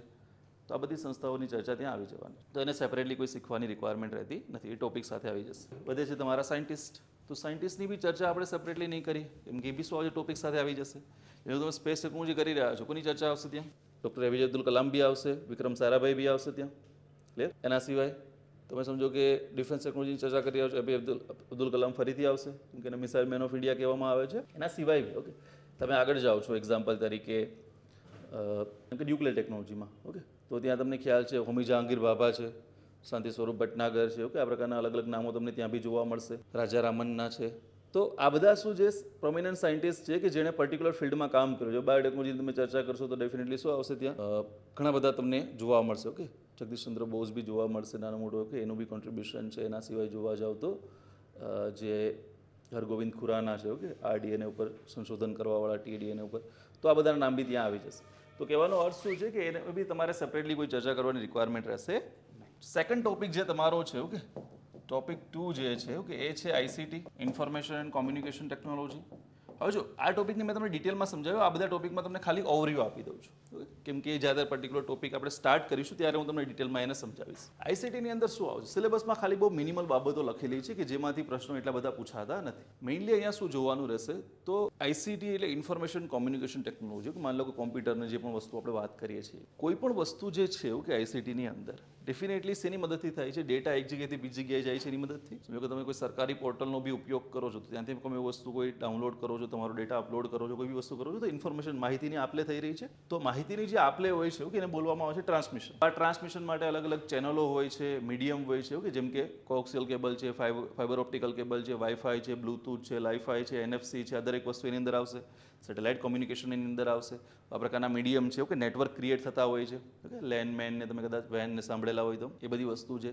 પછી આપણે ટાઈપ્સ ઓફ કોમ્પ્યુટર પર જશું કે ક્વોન્ટમ કોમ્પ્યુટર છે, બાયોલોજીકલ કોમ્પ્યુટર છે, ઓપ્ટિકલ કોમ્પ્યુટર છે, એ બધી વસ્તુ કે જે બેઝિક ક્લાસ 3માં આવતું હોય છે, એ બધું નહીં. લેપટોપ ને ડેસ્કટોપ ને લેપટોપ ને બધી વસ્તુની, ઓકે? ડાયરેક્ટલી જે અત્યારે લેટેસ્ટ ટેકનોલોજી છે એના ઉપર. તો મોબાઈલ ટેલિફોન ઉપર જશું, ઓકે? 1G થી લઈને 6G સુધી ચર્ચા કરીશું, ઓકે? ક્લાઉડ કોમ્પ્યુટિંગ છે, એઆઈ છે, આઈઓટી છે, આ બધી વસ્તુની ચર્ચા કરીશું. એના પછી ઇન્ટરનેટ પર જશું, તો ઇન્ટરનેટની અંદર દરેક પ્રકારની વસ્તુઓ કે યુઆરએલ, વેબ બ્રાઉઝર, એની હિસ્ટ્રી બી જોઈ લેશું. ક્લાઉડ કોમ્પ્યુટિંગ શું હોય છે, એના અલગ અલગ પ્રકારની સર્વિસીસ શું હોય છે. એના પછી જે મેજર એના ઉપર ખતરો છે, સાયબર સિક્યોરિટી, એના પર જશું. સાયબર સિક્યોરિટીમાં સાયબર અટેક ને માલવેરના અલગ અલગ ટાઈપની બધી વસ્તુ આપણે ચર્ચા કરીશું. અને છેલ્લે જે નાની મોટી વસ્તુઓ છે જેમ કે બ્લોકચેન ટેકનોલોજી છે, એઆર વીઆર છે, ઓકે? આ બધી વસ્તુની ચર્ચા છેલ્લે આવી જાય. આઈસીટી પછી તમારો જે થર્ડ નંબરનો ટોપિક છે, ઓકે? એની અંદર 2 ટોપિકનો સમાવેશ થાય છે, ઓકે? એની અંદર 2 ટોપિક કયા કયા છે, તો એક છે સ્પેસ, ઓકે, અને એક છે ડિફેન્સ. સ્પેસ અને ડિફેન્સ 2 ટોપિકનો સમાવેશ થાય છે. એટલે તમે કહી શકો ત્રીજા નંબરનો ટોપિક છે તમારો સૌથી મહત્વનો છે સિલેબસમાં. સ્પેસ વાળો જે પોર્શન છે, ઓકે? સ્પેસની અંદર શું આવશે, સોલાર સિસ્ટમ અહીંયા ક્યાંથી આવી ગઈ, તમારો જીઓગ્રાફીનો પાર્ટ છે. જો બ્રહ્માંડનું નિર્માણ, સૂર્ય, ઓકે? પછી સૂર્યમંડળ આખું એ બધું શું છે તમારો તમારો જીઓગ્રાફીનો તમે સિલેબસ જોશો ને, પહેલો જ પોઈન્ટ શું લખેલું છે, સૂર્યમંડળના ભાગરૂપે પૃથ્વી, એવું લખેલું છે કે earth is a part of solar system. Solar સિસ્ટમનું બધું ત્યાં આવશે, ઓકે? અહીંયા સોલાર સિસ્ટમ નહીં. અહીંયા શું આવશે, એને એક્સપ્લોર કરવા માટે જે પણ ડિવાઇસ, ઉપકરણો જે આપણે મૂકેલા છે, ઓકે? એની બધી ચર્ચા. જેમ કે એક્ઝામ્પલ તરીકે સોલાર સિસ્ટમમાં તમે સૂર્ય ભણી લીધો, પણ સૂર્યનો અભ્યાસ કરવા માટે આપણે આદિત્ય L1 મોકલેલું છે, તો એનો અભ્યાસ આપણે કરીશું કે આદિત્ય L1 શું છે, કઈ જગ્યાએ મૂકેલું છે, એ વસ્તુ, એ બધી વસ્તુનો અભ્યાસ આવશે. મેઇનલી સમજી લો કે ભાઈ તમે કે ચંદ્રયાન 3 થી સમજો, કોઈ પણ ચંદ્રયાન 3 હોય કે બીજો કોઈ પણ ઉપગ્રહ હોય, તો ઉપગ્રહને પર્ટિક્યુલર એક કક્ષામાં મૂકવામાં આવે, એક ઓર્બિટમાં મૂકવામાં આવે, તો આપણે ઉપગ્રહની ચર્ચા કરવી પડશે, ઓર્બિટની ચર્ચા કરવી પડશે. એના સિવાય કે ભાઈ એ ઉપગ્રહને ત્યાં પહોંચાડવા માટે કોઈ રોકેટનો ઉપયોગ કરવામાં આવ્યો હતો, તે પ્રકારે PSLV, GSLV તમે જે સાંભળેલું હોય, ઓકે? તો એની ચર્ચા આપણે કરવી પડશે. એ પ્રકારના રોકેટોની બધી વસ્તુની ચર્ચા થયા બાદ, ઓકે? તો ભારતની અંદર કેવી રીતે આખું માળખું જોવા મળે છે, સ્પેસ ટેકનોલોજીમાં ઉપરથી લઈને નીચે સુધી, ક્લિયર? એમાં કઈ કઈ સંસ્થાઓ છે, એ સંસ્થાઓના કાર્ય શું છે, એ બધી વસ્તુની ચર્ચા કરવી પડશે.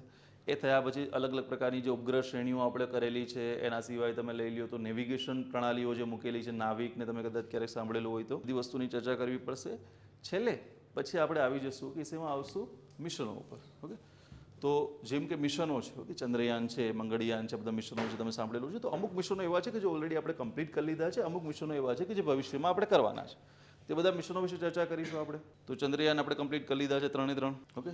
એના સિવાય આપણે મંગળયાન કમ્પ્લીટ કરી લીધું છે, એસ્ટ્રોસેટ કમ્પ્લીટ કરી લીધું છે, આદિત્ય L1, એક્સપોસેટ, આ બધા મિશનો આપણે સ્પેડેક્સ મિશન છે એટલે કમ્પ્લીટ કરી લીધું છે.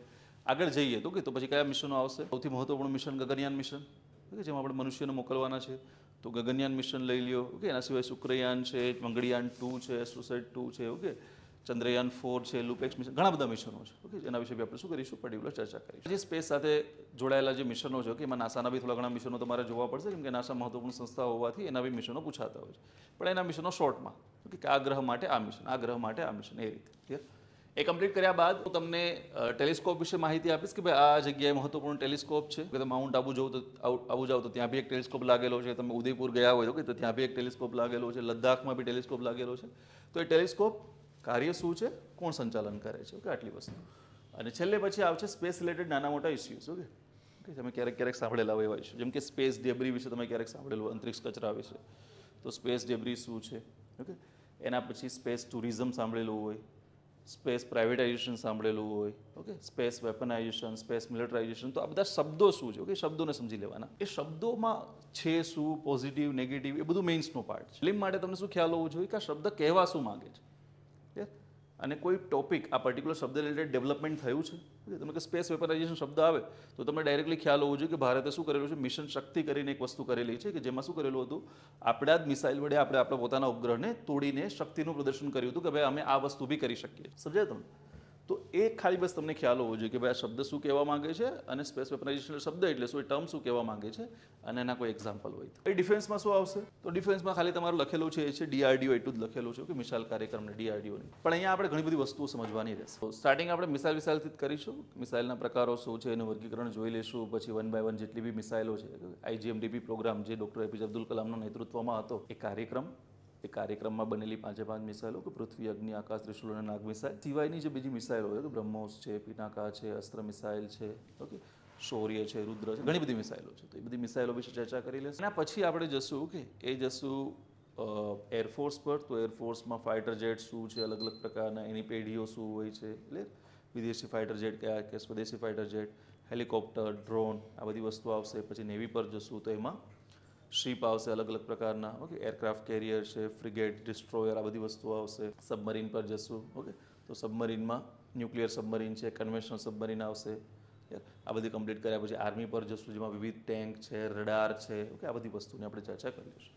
તો ખાલી મિસાઇલોની ચર્ચા નહીં કરીએ, એના સિવાય બી બીજી વસ્તુની ચર્ચા કરવી પડશે. શું છે, ઓકે, તમને જ્યારે PDF મળશે, ઓકે, કોઈ પણ ટોપિકની PPTની PDF જે હોય છે, તો એમાં આગળ તમને એ ટોપિકનો આખો એનાલિસિસ આપેલો હશે કે કઈ એક્ઝામમાં કયા ટોપિક પરથી ક્વેશ્ચન આવેલો. તમે ડિફેન્સ ટેકનોલોજીનો એનાલિસિસ જોશો ને તમને ખ્યાલ પડશે કે ખાલી ને ખાલી મિસાઇલો પરથી પ્રશ્ન આવેલા નથી. 5 પ્રશ્નો જો કોઈ એક્ઝામમાં પૂછાયેલા હોય તો 1 થી 2 મિસાઇલના હોય છે, બાકી 3-4 કેના હોય છે, બાકી બીજા ટોપિકના હોય છે. એ એરક્રાફ્ટ કેરિયર પરથી હોઈ શકે, કોઈ શિપનો હોઈ શકે, કોઈ હેલિકોપ્ટરનો હોઈ શકે, કોઈ ફાઇટર જેટનો હોઈ શકે, કોઈ ટેન્કનો હોઈ શકે. ક્લિયર? તો એટલા માટે દરેક ટોપિક આપણે કવર કરવા પડશે. આ કમ્પ્લીટ કર્યા બાદ છેલ્લે પછી થોડી ઘણી નાની વસ્તુ કે DRDO એનો ઇતિહાસ, આપણું રક્ષા મંત્રાલય છે તેના વિભાગો, એના કાર્યો, ઓકે, વિવિધ કોઈ કરારો કરેલા હોય, કોઈ યોજનાઓ સ્ટાર્ટ કરેલી હોય, એ રીતે. ઓકે, જો આપણે જે બી ટોપિક લેશું એ ટોપિકનું હું શું કામ કહી શકું છું કે તમારી નોટ્સમાંથી ક્વેશ્ચન આવશે. એનું રીઝન શું છે કે કોઈ પણ વસ્તુ તમારા ઉપર નથી છોડવાનું. જનરલી શું થતું હોય છે કે ફેકલ્ટી કોઈ એક ટોપિક લે છે, હવે એના રિલેટેડ કોઈ સ્કીમ્સ છે, યોજનાઓ છે, ઓકે, એ જનરલી ક્લાસમાં ભણાવવામાં આવતી નથી. પણ આને કારણે પ્રોબ્લેમ શું થાય છે કે ફેકલ્ટીને શું કહે સર, સ્ટુડન્ટને ખ્યાલ નથી હોતો કઈ જગ્યાએથી આ યોજનાઓ કલેક્ટ કરવાની છે, આમાં શું મહત્વનું છે, આ બધી વસ્તુ, સરકારનું કોઈ એનાઉન્સમેન્ટ હોય, કોઈ પોલિસી હોય તો એને ખ્યાલ નથી હોતો. હવે આને કારણે ઇસ્યુ શું થાય છે, તમે પેપરમાં જ્યારે જો ને તો યોજનાઓ પરથી ને પોલિસી પરથી ને ક્વેશ્ચન હોય દરેક પ્રિલિમ્સની અંદર. હવે એ ક્લાસમાં ભણાવ્યું નથી, ક્વેશ્ચન આવ્યો, તમે પ્રોપર રીતે કરેલું નથી, ડેફિનેટલી માર્ક્સ જવાના છે.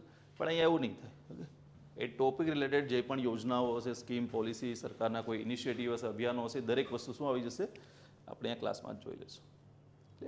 તો તમારે કોઈ જગ્યાએ દોડાદોડી કરવાની રિક્વાયરમેન્ટ રહેશે નહીં. એના પછી તમે ટોપિક પર જઈ શકો છો કે 2 ટોપિક છે, એનર્જી બી છે, ન્યુક્લિયર ટેકનોલોજી બી છે. પણ માની લો કે તમે એનર્જી પર જાઓ છો, ઉર્જાવાળા ટોપિક પર જાઓ છો, તો એનર્જીવાળો ટોપિક શું છે, જો પ્રિલિમમાં સૌથી ઓછા પ્રશ્નો આ ટોપિક પરથી, પ્રશ્નો આવતા નથી પ્રિલિમની અંદર. પણ છે શું, તો અહીંયા આવે છે ઉર્જાની વાત. આ ટોપિક છે ને એ 3 સબ્જેક્ટ સાથે રિલેટેડ છે. ઓકે, એક જીઓગ્રાફી સાથે રિલેટેડ છે, એનર્જીના સોર્સિસ કઈ જગ્યાએથી આપણને મળી આવે છે, તો તમને જીઓગ્રાફી ભણાવવામાં કે ભાઈ આ કોલસાના ક્ષેત્રો છે જ્યાંથી કોલસો મળી આવે છે, આ ક્રૂડ ઓઇલના ક્ષેત્રો જ્યાંથી ક્રૂડ ઓઇલ મળી આવે છે. ઓકે, એ બધું જીઓગ્રાફીનો પાર્ટ છે. એક પાર્ટ આવે છે એન્વાયરમેન્ટનો કે ભાઈ એમાંથી કેટલું પ્રદૂષણ ફેલાય છે, કેટલું નથી ફેલાતું, એ બધી વસ્તુ.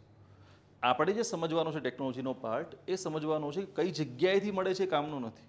એનાથી શું થાય છે, પ્રદૂષણ, એ કામનું નથી. વચ્ચેવાળો જે પાર્ટ છે કે કેવી રીતે એ સોર્સમાંથી ઉર્જા મેળવવામાં આવે છે. તમે સમજો કે સૌર ઉર્જા સમજો, તો સૂર્યના પ્રકાશમાંથી આપણે ઉર્જા મેળવીએ છીએ, તો આ કેવી રીતે મેળવવામાં આવે છે, એ ટેકનોલોજી શું છે એની પાછળની, એ આપણે સમજવાનું છે. ઓકે, સોલાર પેનલ તમે લોકો જોઈ લેશે, તો સોલાર ફોટોવોલ્ટિક પેનલ છે. ઓકે, તો એની અંદર શું હોય છે, ફોટોવોલ્ટિક સેલ હોય છે. ઓકે, તો PN જંક્શન ડાયોડ હોય છે, અને ઇલેક્ટ્રોન પાસ કરશે, હું તમને પ્રોપર રીતે સમજાવીશ. પણ એ બધી વસ્તુને કારણે ઉર્જા મળે છે. આપણા માટે કામનું નથી કે ભાઈ સોર્સ કયો છે, આપણે ખાલી કામનું શું છે, કેવી રીતે એમાંથી ઉર્જા મેળવીએ છીએ. તો એ વસ્તુની ચર્ચા કરવાની રહેશે. વર્ગીકરણ જોશું આપણે, રિન્યુએબલ, નોન રિન્યુએબલ. ઓકે, વર્ગીકરણ પછી 1 by 1 એક એનર્જીની આપણે ચર્ચા કરીશું. છેલ્લે સરકારે જે સ્કીમ, યોજનાઓ સ્ટાર્ટ કરેલી હોય છે, હાઇડ્રોજનની ચર્ચા કરીએ તો ગ્રીન હાઇડ્રોજન મિશન છે, બાયોફ્યુલની ચર્ચા કરો તો નેશનલ બાયોફ્યુલ પોલિસી છે 2018ની. તમે ખ્યાલ છે ને, પેટ્રોલ પંપ પર જાઓ તો લખેલું હોય ને 10% ethanol blended petrol, 20% ethanol blended petrol, તો આ બધું શેના અંતર્ગત છે? તો બાયોફ્યુલ પોલિસી 2018 અંતર્ગત છે. તો એ તમને ખ્યાલ હોવો જોઈએ કે ભાઈ કઈ પોલિસી છે, એના અંતર્ગત શું સરકારે ટાર્ગેટ રાખેલા છે, બધી વસ્તુની ચર્ચા અહીંયા આવી જશે. કોઈ સ્કીમો છે એ બી આવી જશે અહીંયા. એનર્જી પછી ઓકે જાઉં છું ન્યુક્લિયર ટેકનોલોજી પર. ન્યુક્લિયર ટેકનોલોજી જે છે ઓકે એ શું છે? તો જો અહીંયા બેઝિકથી સ્ટાર્ટ કરીશું, એકદમ સ્ટાર્ટિંગથી. જો આ ટોપિક છે ને ઓકે રોકેટ છે, તો આ ટોપિક છે જનરલી કોઈ વ્યવસ્થિત ભણાવવામાં આવતો નથી કોઈ બી ક્લાસીસમાં. મેં ઓબ્ઝર્વ કર્યું છે ઓકે. તો ઘણા બધા ટીચરો તો છે એમાં કે માર્કેટમાં પણ પ્રોપર રીતે ભણાવતા નથી, કેમ કે એ ખુદ બી આ ટોપિકને સમજતા નથી. તો ઉપરછેલી બાબતો ખાલી સમજાવી દે. પણ આપણે એવું નહીં કરીએ, કેમ કે આપણે પ્રોપર રીતે આ ટોપિકને ભણાવેલો છે. ઇવન 11th 12th સાયન્સમાં આગળ બી પ્રોપર રીતે આપણે ભણાવેલો છે. તો આપણને ખ્યાલ છે કે આ ટોપિકમાં ડીપમાં. તો બેઝિકથી સ્ટાર્ટ કરીશું. એટમ શું હોય છે ત્યાંથી ઓકે. તો એટમ પછી ઇવન પ્રોટોન ન્યુટ્રોન આ બધી વસ્તુથી સ્ટાર્ટ કરીશું. પછી રેડિયો એક્ટિવિટી પર આવીશું, તો આલ્ફા બીટા ગામા રેડિયેશન શું હોય છે. પછી આ પ્રક્રિયાઓ પર આવીશું ઓકે. પરમાણુ સંલયન પ્રક્રિયા, પરમાણુ વિખંડન પ્રક્રિયા, ન્યુક્લિયર ફ્યુઝન પ્રોક્રિયા, એ બધી વસ્તુઓ પર આવીશું. એના પછી આગળની અંદર ન્યુક્લિયર ફ્યુલ શું હોય છે. તો તમે યુરેનિયમ, થોરિયમ આ પ્રકારના શબ્દો સાંભળેલા હોય, પ્લુટોનિયમ ને બધી વસ્તુઓ, તો એની ડિસ્કશન આવશે. એ બી આગળ જશું આપણે. તો પછી ન્યુક્લિયર રિએક્ટરનું ડિસ્કશન કરીશું. આપણો એના જે ટાઈપ્સ હોય છે ન્યુક્લિયર રિએક્ટરના, એ ડિસ્કસ કરીશું. આપણો જે પરમાણુ ઉર્જા કાર્યક્રમ છે ઓકે ડૉક્ટર હોમી જહાંગીરભાઈએ આપેલો, તો એની ચર્ચા કરીશું. પછી તમારા સિલેબસમાં લખેલી બાબતો. જો સિલેબસ અને પીવાયક્યુઝનું શું ઇમ્પોર્ટન્સ છે ઓકે સમજો. સિલેબસ છે એ જે પણ એક્ઝામમાં પૂછાય છે એનું ટોટલ પિક્ચર નથી આપતો. પીવાયક્યુઝ છે ને તમને એ બી હેલ્પ કરે છે. પીવાયક્યુઝનો આપણે આગળ જોઈએ ને ઇમ્પોર્ટન્સ, તેમાં એક શું હેલ્પ કરે છે? સિલેબસને ડિકોડ કરવામાં હેલ્પ કરે છે. કેવી રીતે? તમે જ્યારે ન્યુક્લિયર ટેકનોલોજીનો સિલેબસ વાંચશો ને ઓકે, જે પૂછાયેલા પ્રશ્નોને જોશો, તમને આઈડિયા મળશે કે સિલેબસમાં લખેલી બાબતોમાંથી ન્યુક્લિયર ટેકનોલોજીના ખાલી 30% જ પ્રશ્નો આવે છે. 70% ન્યુક્લિયર ટેકનોલોજીના જે પ્રશ્નો આવે છે એવી બાબતોમાં આવે છે કે જે સિલેબસમાં લખેલી જ નથી. તો આપણે શું કરીએ? ખાલી સિલેબસ ફોલો કરતા જઈએ, અને છેલ્લે જ્યારે ક્રોસ ચેક કરીએ ત્યારે ખબર પડે કે આ સિલેબસ તો મેં આખો કમ્પ્લીટ કરી નાખ્યો છે, પણ એક્ઝામમાં જોયું તો ભાઈ 30-40% પ્રશ્નો આવ્યા સિલેબસમાંથી, બાકીના બધા ક્વેશ્ચન બહારથી આવ્યા. લડવા તો નહીં બેસી શકો કે ભાઈ આવું કેમ કર્યું. તો એના માટેનું બેસ્ટ શું છે? શું કરો? બંનેને, સિલેબસને તો ફોલો કરો, પીવાયક્યુઝને બી ચેક કરો, જેથી કરીને તમને આઈડિયા મળે સિલેબસમાં લખેલી નથી એવી કઈ બાબતો પરથી ક્વેશ્ચન આવે છે.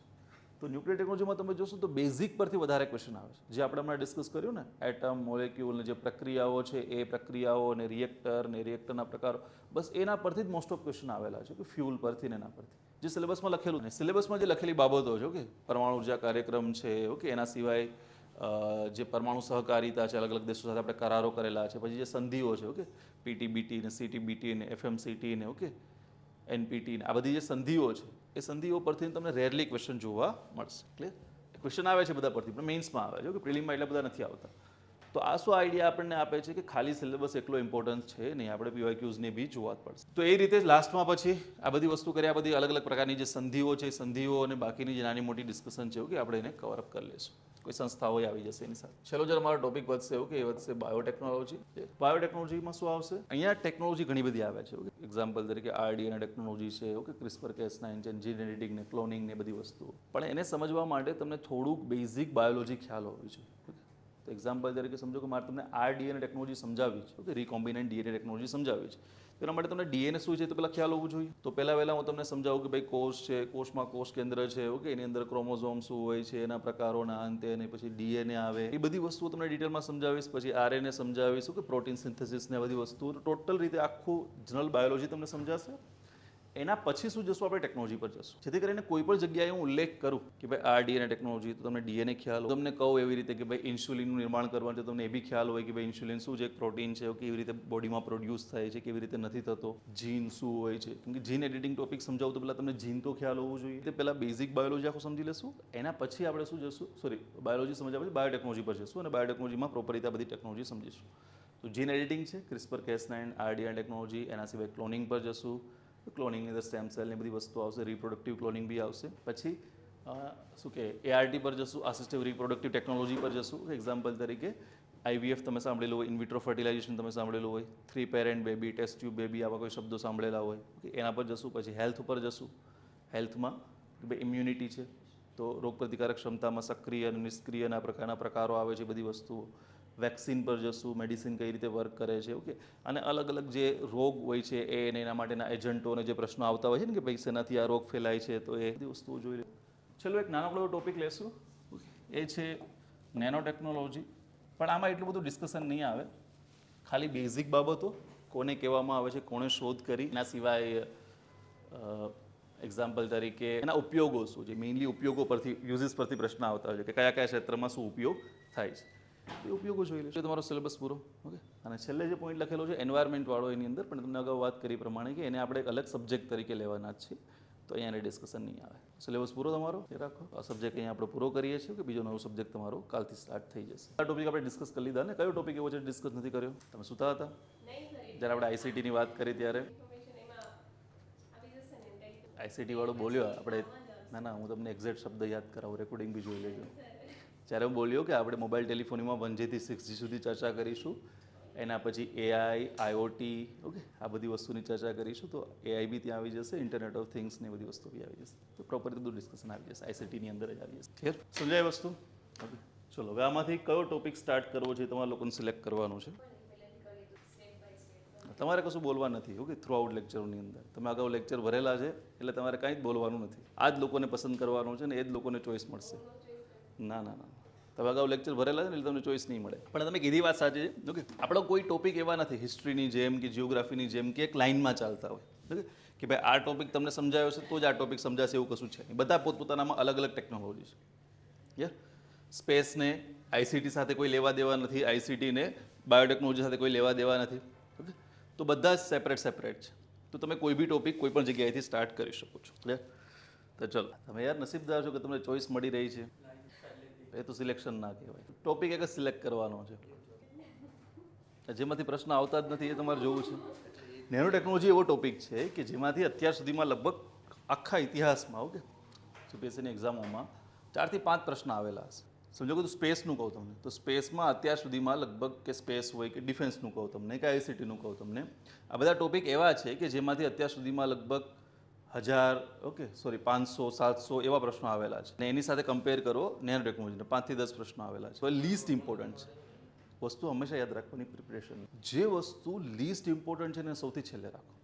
શા માટે? સૌથી ઇમ્પોર્ટન્ટ વસ્તુઓ જે છે ને, ઓકે, એને સૌથી પહેલાં રાખો, કારણ કે જો તમે એને પહેલાં કવર કરેલી હશે તો એનું મલ્ટિપલ ટાઈમ રિવિઝન થશે. જો એને છેલ્લે કવર કરી તો એક જ વખત રિવિઝન થશે. જો પહેલાં કવર કરેલી હશે તો 2 થી 3 વખત રિવિઝન થશે. અને જો 2 થી 3 વખત રિવિઝન થયેલું છે અને એમાંથી જો સૌથી વધારે પ્રશ્નો આવે છે તો ફાયદો તમારે દરેક સબ્જેક્ટમાં આ પ્રેક્ટિસ કરવાની કે જેમાંથી સૌથી ઓછા પ્રશ્નો આવે છે એને સૌથી છેલ્લે રાખો. કેમ કે એનું રિવિઝન કદાચ એક જ વખત થશે ને તો બી ચાલશે. બાય ચાન્સ જશે શું થશે, 1 થી 2 ક્વેશ્ચન જશે, 1 થી 2 માર્ક્સ જશે તમારા, અને પેલો સૌથી મહત્વપૂર્ણ ટોપિક હશે ગયો તો 5-7 માર્ક્સ જતા રહેશે. એવું નહીં કરવાનું. તો ચલો, આ તો એક ઓપ્શનમાંથી નીકળી ગયું તમારી પાસેથી. આ ઓપ્શનમાં છે જ નહીં. આપણે કેટલા ઓપ્શન વધ્યા છે. એનર્જી વાળું બી તમે સ્ટાર્ટિંગમાં નહીં લો તો ચાલશે. ઓકે, કેમ કે એ બી થોડોક પ્રિલિમની દ્રષ્ટિએથી લીસ્ટ ઇમ્પોર્ટન્ટ ટોપિક છે. તો હવે ઓપ્શન આટલા વધ્યા છે.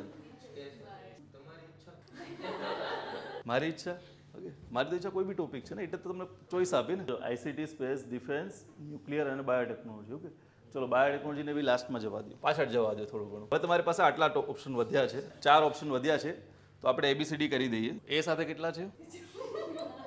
બી સાથે નોટાનો કોઈ ઓપ્શન છે જ નહીં હોય અહીંયા, તો સિલેક્ટ કરવું જ પડશે.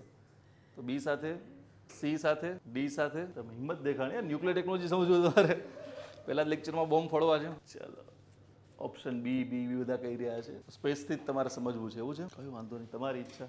કોઈ બી ટોપિક આપણે સ્ટાર્ટ કરી શકીએ, ડઝન્ટ મેટર. મેં તમને અગાઉ કીધું પ્રમાણે કે કોઈ ટોપિક રિલેટેડ નથી તો આપણે કોઈ એવી ક્રોનોલોજી જાળવવાની કોઈ રિક્વાયરમેન્ટ રહેતી નથી. પણ એક ખરું, ઓકે, કે જે બી ટોપિક આપણે સ્ટાર્ટ કરીશું એને કમ્પ્લીટ કર્યા બાદ જ બીજા ટોપિક ઉપર જઈ શકશું, કેમ કે ટોપિક આખો કમ્પ્લીટ થઈ જવો જોઈએ. તો સ્પેસથી સ્ટાર્ટ કર્યું છે. હવે સ્પેસમાં તમને મેં ખાલી બેઝિક બ્રીફ ડિસ્કશન આપ્યું. ફરીથી પાછો સિલેબસ છે થોડુંક રિવાઇઝ કરી દઉં સ્પેસનો.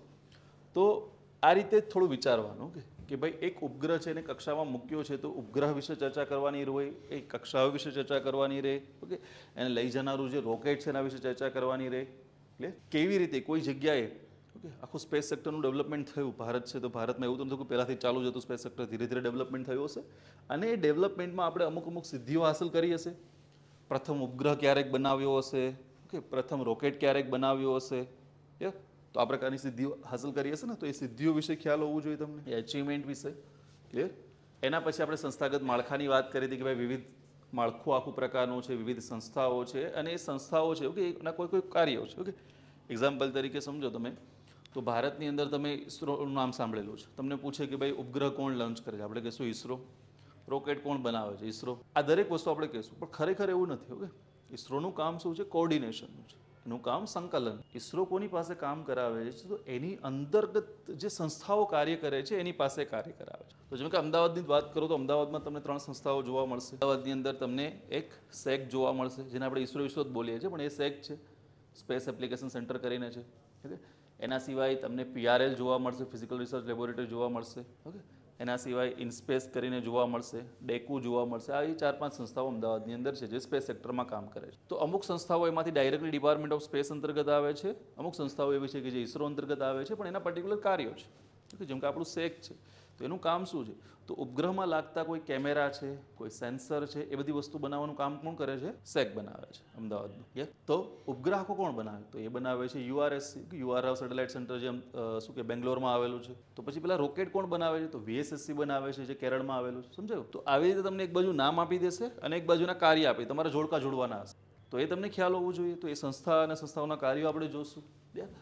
એના પછી જ્યારે ઉપગ્રહોની ચર્ચા કરીશું તો ઉપગ્રહોની અંદર વિવિધ પ્રકારના ઉપગ્રહો, વિવિધ પ્રકારની ઉપગ્રહ શ્રેણીઓ, કે એની અંદર દૂરસંચાર અને પ્રસારણ માટેના ઉપગ્રહો આવી જશે, એની અંદર રિમોટ સેન્સિંગ ઉપગ્રહો આવી જશે, એની અંદર ઓકે જે આપણે વાત કરીએ છીએ નેવિગેશન ઉપગ્રહો આવી જશે. ઓકે, નાવિકની બધી શ્રેણીની ચર્ચા આવી જશે. ક્લિયર? પછી વિવિધ મિશનોની ચર્ચા કરીશું આપણે, અને છેલ્લે વાત કરી પ્રમાણે સ્પેસ ડેબ્રીની. તે રીતે ઓકે, પહેલા શરૂઆત શું કરીએ? થોડુંક ઇતિહાસથી કરીએ. કેવી રીતે આખું સ્પેસ સેક્ટર છે ઓકે અથવા તો સ્પેસ ટેકનોલોજી છે એ ડેવલપ થાય. તો જો તમને ખ્યાલ છે એ પ્રમાણે કે સ્પેસ ટેકનોલોજી કે સ્પેસ સેક્ટર જે પણ ડેવલપમેન્ટ થયું એ પહેલા ભારતમાં નથી થયું. પહેલા ક્યાં થયું? વિદેશમાં થયું, અને પછી ભારતમાં આવ્યું. તો વિદેશમાં કઈ રીતે? તો એવું કોઈ સ્પેસિફિકલી તમે ટાઈમ પિરિયડ ના કહી શકો કે આ જગ્યાએથી શરૂઆત થઈ ગઈ, પણ તમે આમ જોવા જાઓ કે તો થોડું ઘણું આના રિલેટેડ ડેવલપમેન્ટ તમને જોવા મળે છે. અથવા તો કોઈ આના રિલેટેડ કોઈ સાયન્સ કે પ્રિન્સિપલ કોઈ આપે છે તો એ આપવામાં આવે છે ન્યૂટન દ્વારા. ન્યૂટન જ પ્રથમ એવા વ્યક્તિ હોય છે કે જે કહે છે ઓકે જણાવે છે કે કેવી રીતે તમે કોઈ ઓબ્જેક્ટ છે, કોઈ વસ્તુ છે ઓકે એને સ્પેસમાં ટકાવી શકો, અંતરિક્ષમાં ટકાવી શકો. તો એ પોતાના એને કોઈ સેટેલાઇટ કે કોઈ શબ્દનો ઉલ્લેખ નહોતો કર્યો, પણ એને ખાલી કીધું હતું કે કેવી રીતે તમે કોઈ વસ્તુને અંતરિક્ષમાં ટકાવી શકો. તો એણે એ વસ્તુની વાત કરી હતી. ઓકે, તો એના આધારે ઓકે હાલના ફિલહાલમાં શું કરીએ છીએ આપણે? સેટેલાઇટની બધી વસ્તુઓ મૂકીએ છીએ. તો એણે પ્રથમ શરૂઆત કરી દેવું તમે નાનું મોટું કહી શકો. એના પછી બી ઘણા વર્ષો સુધી ઓકે આ વાત કરી રહ્યા છે આપણે 17મી સદીની. ઓકે, તો એના પછી બી કોઈ ડેવલપમેન્ટ આજુ બધું જોવા મળ્યું નથી. ઓલમોસ્ટ જ્યારે 19મી સદીની શરૂઆત થાય છે ઓકે 19મી સદી એટલે કઈ સદી? 1801થી લઈને 1900 સુધીની સાલ, તો 19મી સદી થશે. ઓકે, અત્યારે કઈ સદી ચાલી રહી છે? 21મી ચાલી રહી છે. 19મી સદીની જ્યારે શરૂઆત થાય છે એના પછી ધીરે ધીરે લોકો શું કરે છે? સાયન્સ ફિક્શન રાઇટિંગ તરફ આગળ વધે છે. લેખકો હોય છે ને એ સાયન્સ ફિક્શન રિલેટેડ રાઇટિંગ કરે છે, સ્ટોરીઓ અને બધું લખે છે. અને સ્ટોરીઓમાં શું જણાવે છે એ લોકો? તો એવી રીતે જણાવે છે કે મનુષ્ય ચંદ્ર ઉપર જઈને રહે છે, મનુષ્ય છે મંગળ ગ્રહ ઉપર જઈને રહે છે. ઓકે, અમુક વસ્તુઓ આપણે એવી મૂકેલી છે કેમેરા કે એવું કે જે પૃથ્વી ઉપર નજર રાખે છે. આવું બધું એ લોકો લખાણ કરે છે. ડેફિનેટલી નાનપણથી શું કરશે બાળકો એ બધું વાંચી અને થોડા ફેસિનેટિંગ કરતા હશે કે એ લોકો મતલબ એ લોકોને ઇન્ટરેસ્ટ જાગશે એ વસ્તુમાં. અને આ જ રાઇટિંગને કારણે ઘણા બધા સાયન્ટિસ્ટ એવા છે કે એ તરફ લાગી ગયા કે શું આ વસ્તુ શક્ય છે ખરી?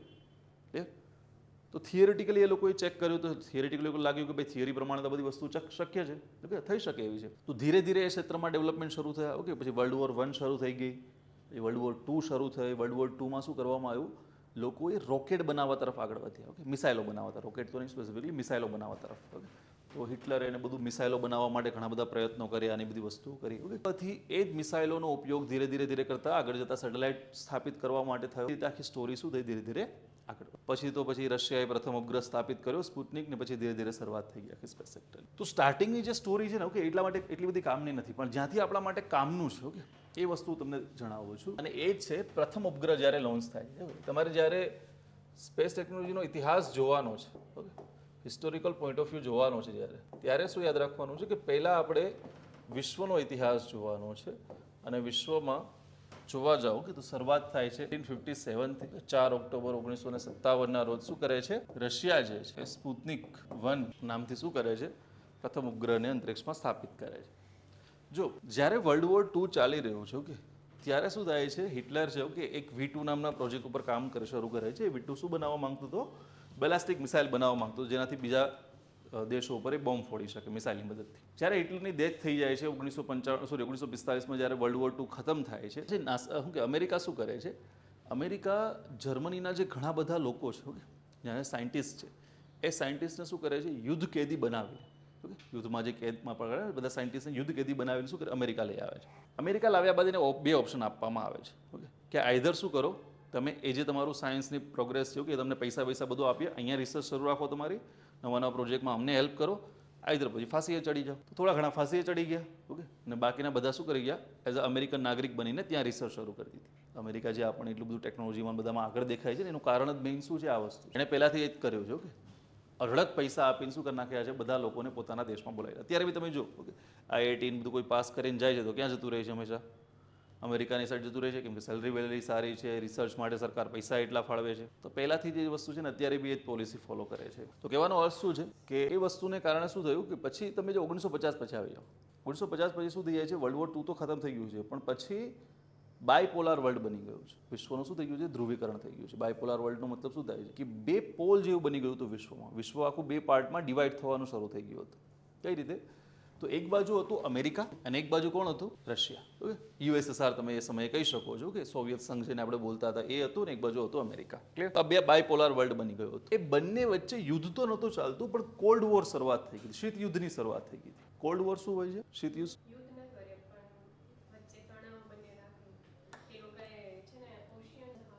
એ કોલ્ડ વોર નહીં. કોલ્ડ વોરમાં શું કરવામાં આવે, બરફના ગોળા બનાવવામાં આવે અને એકબીજા ઉપર ફેંકવામાં આવે. હવે જોયું છે ને, શિમલા મનાલી કોઈ તમારા ફ્રેન્ડ ફરવા ગયા હોય તો શું કરે, બરફના ગોળા બનાવે. તો એવી રીતે ઓકે, તો થોડા ઘણા ગોળા છે રશિયાવાળા બનાવશે, થોડા ઘણા ગોળા કોણ બનાવશે? અમેરિકાવાળા બનાવશે ને એકબીજા પર શું કરશે? ફેંકશે. તો આ છે કોલ્ડ વોર. આ જ કહેવામાં આવે ને. કોલ્ડ વોરનો મતલબ શું થાય છે કે કોલ્ડ વોરમાં યુદ્ધ નથી કરવામાં આવતું, શક્તિ પ્રદર્શન કરવામાં આવે. શક્તિ પ્રદર્શનનો મતલબ શું થાય છે? એક કહેશે કે સમજો કે મેં 5 મિસાઇલ બનાવી, બીજો શું કે મેં 10 બનાવી, બીજો કે મેં 15 બનાવી નાખી. એક કહેશે કે મેં 5 બોમ્બ બનાવ્યા, બીજો કે મેં 15 બનાવ્યા. ઓકે, તો આવી રીતે ખાલી બસ હરીફાઈ કરવામાં આવે કોણ કોનાથી બેટર એમ. અને યુદ્ધની તૈયારી દર્શાવવામાં આવે. યુદ્ધ નથી કરવામાં આવતું, પણ શું કરવામાં? યુદ્ધની તૈયારી દર્શાવવામાં આવે કે જો યુદ્ધ થયું તો તૈયાર છે. અને પોતાનો જે પક્ષ છે એને મોટો કરવામાં આવે. પોતાનો પક્ષ મોટો કરવો એનો મતલબ શું થાય છે કે પોતાની સાથે જોડાયેલા જેટલા બી લોકો છે એ સમૂહ મોટો કરવામાં આવે. ઘણા બધા દેશોને પોતાની સાથે જોડવામાં આવે. સમજાય? તો આ છે કોલ્ડ વોર. હવે શું થાય છે કે આ કોલ્ડ વોરની અસર છે ને એ સ્પેસ સેક્ટરમાં બી થાય છે. અને અમેરિકા અને રશિયા વચ્ચે હરીફાઈ શરૂ થાય છે કે કોણ સૌ પ્રથમ ઉપગ્રહ છે અને અંતરિક્ષમાં સ્થાપિત કરે. આ હરીફાઈ શરૂ થાય છે અને આ હરીફાઈમાં જીતી કોણ જાય છે? રશિયા જીતી જાય છે. અને પ્રથમ ઉપગ્રહ શું સ્થાપિત કરી દે છે? સ્પુતનિક નામનો લો અર્થ ઓર્બિટમાં સ્થાપિત કરી દે છે સર્ગેઈ કોર્લોવ જે છે. ઓકે, એ વ્યક્તિની મહેનતથી. જેવી રીતે આપણે વિક્રમ સારાભાઈ છે ને અહીંયા આપણા સ્પેસ સેક્ટરના પિતા માનવામાં આવે છે ને, તો એવી રીતે ત્યાં સર્ગેઈ કોર્લોવ છે. ઓકે, પિતા છે. તો એના પ્રયત્નોથી આ વસ્તુ બની જાય છે અને લો અર્થ ઓર્બિટમાં સ્થાપિત કરી દેવામાં આવે છે સ્પુતનિકને. ત્યાર પછી 1957માં શું કરે છે લોકો? રશિયા જે છે ઓકે એ સ્પુતનિક 2 લોન્ચ કરે છે. અને સ્પુતનિક 2માં શું હોય છે? પ્રથમ સજીવ છે ઓકે એને અંતરિક્ષમાં મોકલવામાં આવે છે. નામ શું હોય છે? લાઇકા હોય છે, જે એક ફિમેલ ડોગ હોય છે. તો લાઇકા નામની જે કૂતરી છે ઓકે એમને શું કરવામાં આવે છે? અંતરિક્ષમાં મોકલવામાં આવે છે. આ પ્રથમ સજીવ છે કે જે અંતરિક્ષમાં ગયું. તો જીવિત રહી હશે કે મરી ગયા હશે? તો એ મરી ગયા હતા, કોઈ મતલબ હતો જ નહીં. પણ છતાં બી શું કામ હતું? કારણ કે રશિયાનું પ્લાન શું હતું? મનુષ્યને અંતરિક્ષમાં મોકલવાનું. ઓકે, જો પહેલાં જ્યારે અંતરિક્ષ સ્પેસ સેક્ટરની શરૂઆત થઈ ત્યારે સેટેલાઇટ મૂકવા અને એનાથી ટીવીનું લાઈવ પ્રસારણ આપવું અને એ બધી વસ્તુનો કોઈ ઉદ્દેશ્ય હતો જ નહીં. ત્યારે એક જ સોલોલી પર્પઝ શું હતો કે લોકોને અંતરિક્ષમાં મોકલવાના છે. પછી ધીરે ધીરે વસ્તુ ઉપર બેન લગાવવામાં, બેન તો નહીં પણ ધીરે ધીરે વસ્તુ ઓછી કરી દેવામાં આવી, પણ પહેલાં પર્પઝ એ જ હતો.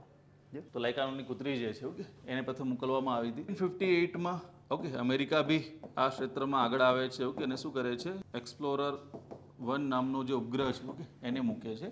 અને આ જે એક્સપ્લોરર શ્રેણીના ઉપગ્રહો છે એને શું કરી છે? વેન એલન જે રેડિયેશન બેલ્ટ છે એની શોધ આ એક્સપ્લોરર સિરીઝના જે ઉપગ્રહો છે એને કરે છે. સમજો શું હોય છે? એક્સપ્લોરર શ્રેણીમાં એક્સપ્લોરર 1, 2, 3 એવી રીતે મૂકવામાં આવ્યા અને એ જે ટીમ હતી આખી જે બધું વસ્તુ સંશોધન કરતી હતી એના હેડ હતા વેન એલન કરીને. તો એણે જે શોધ કરી આ બેલ્ટની, રેડિયેશન બેલ્ટની, નામ શું આપી દેવામાં આવ્યું? Van Allen radiation belt.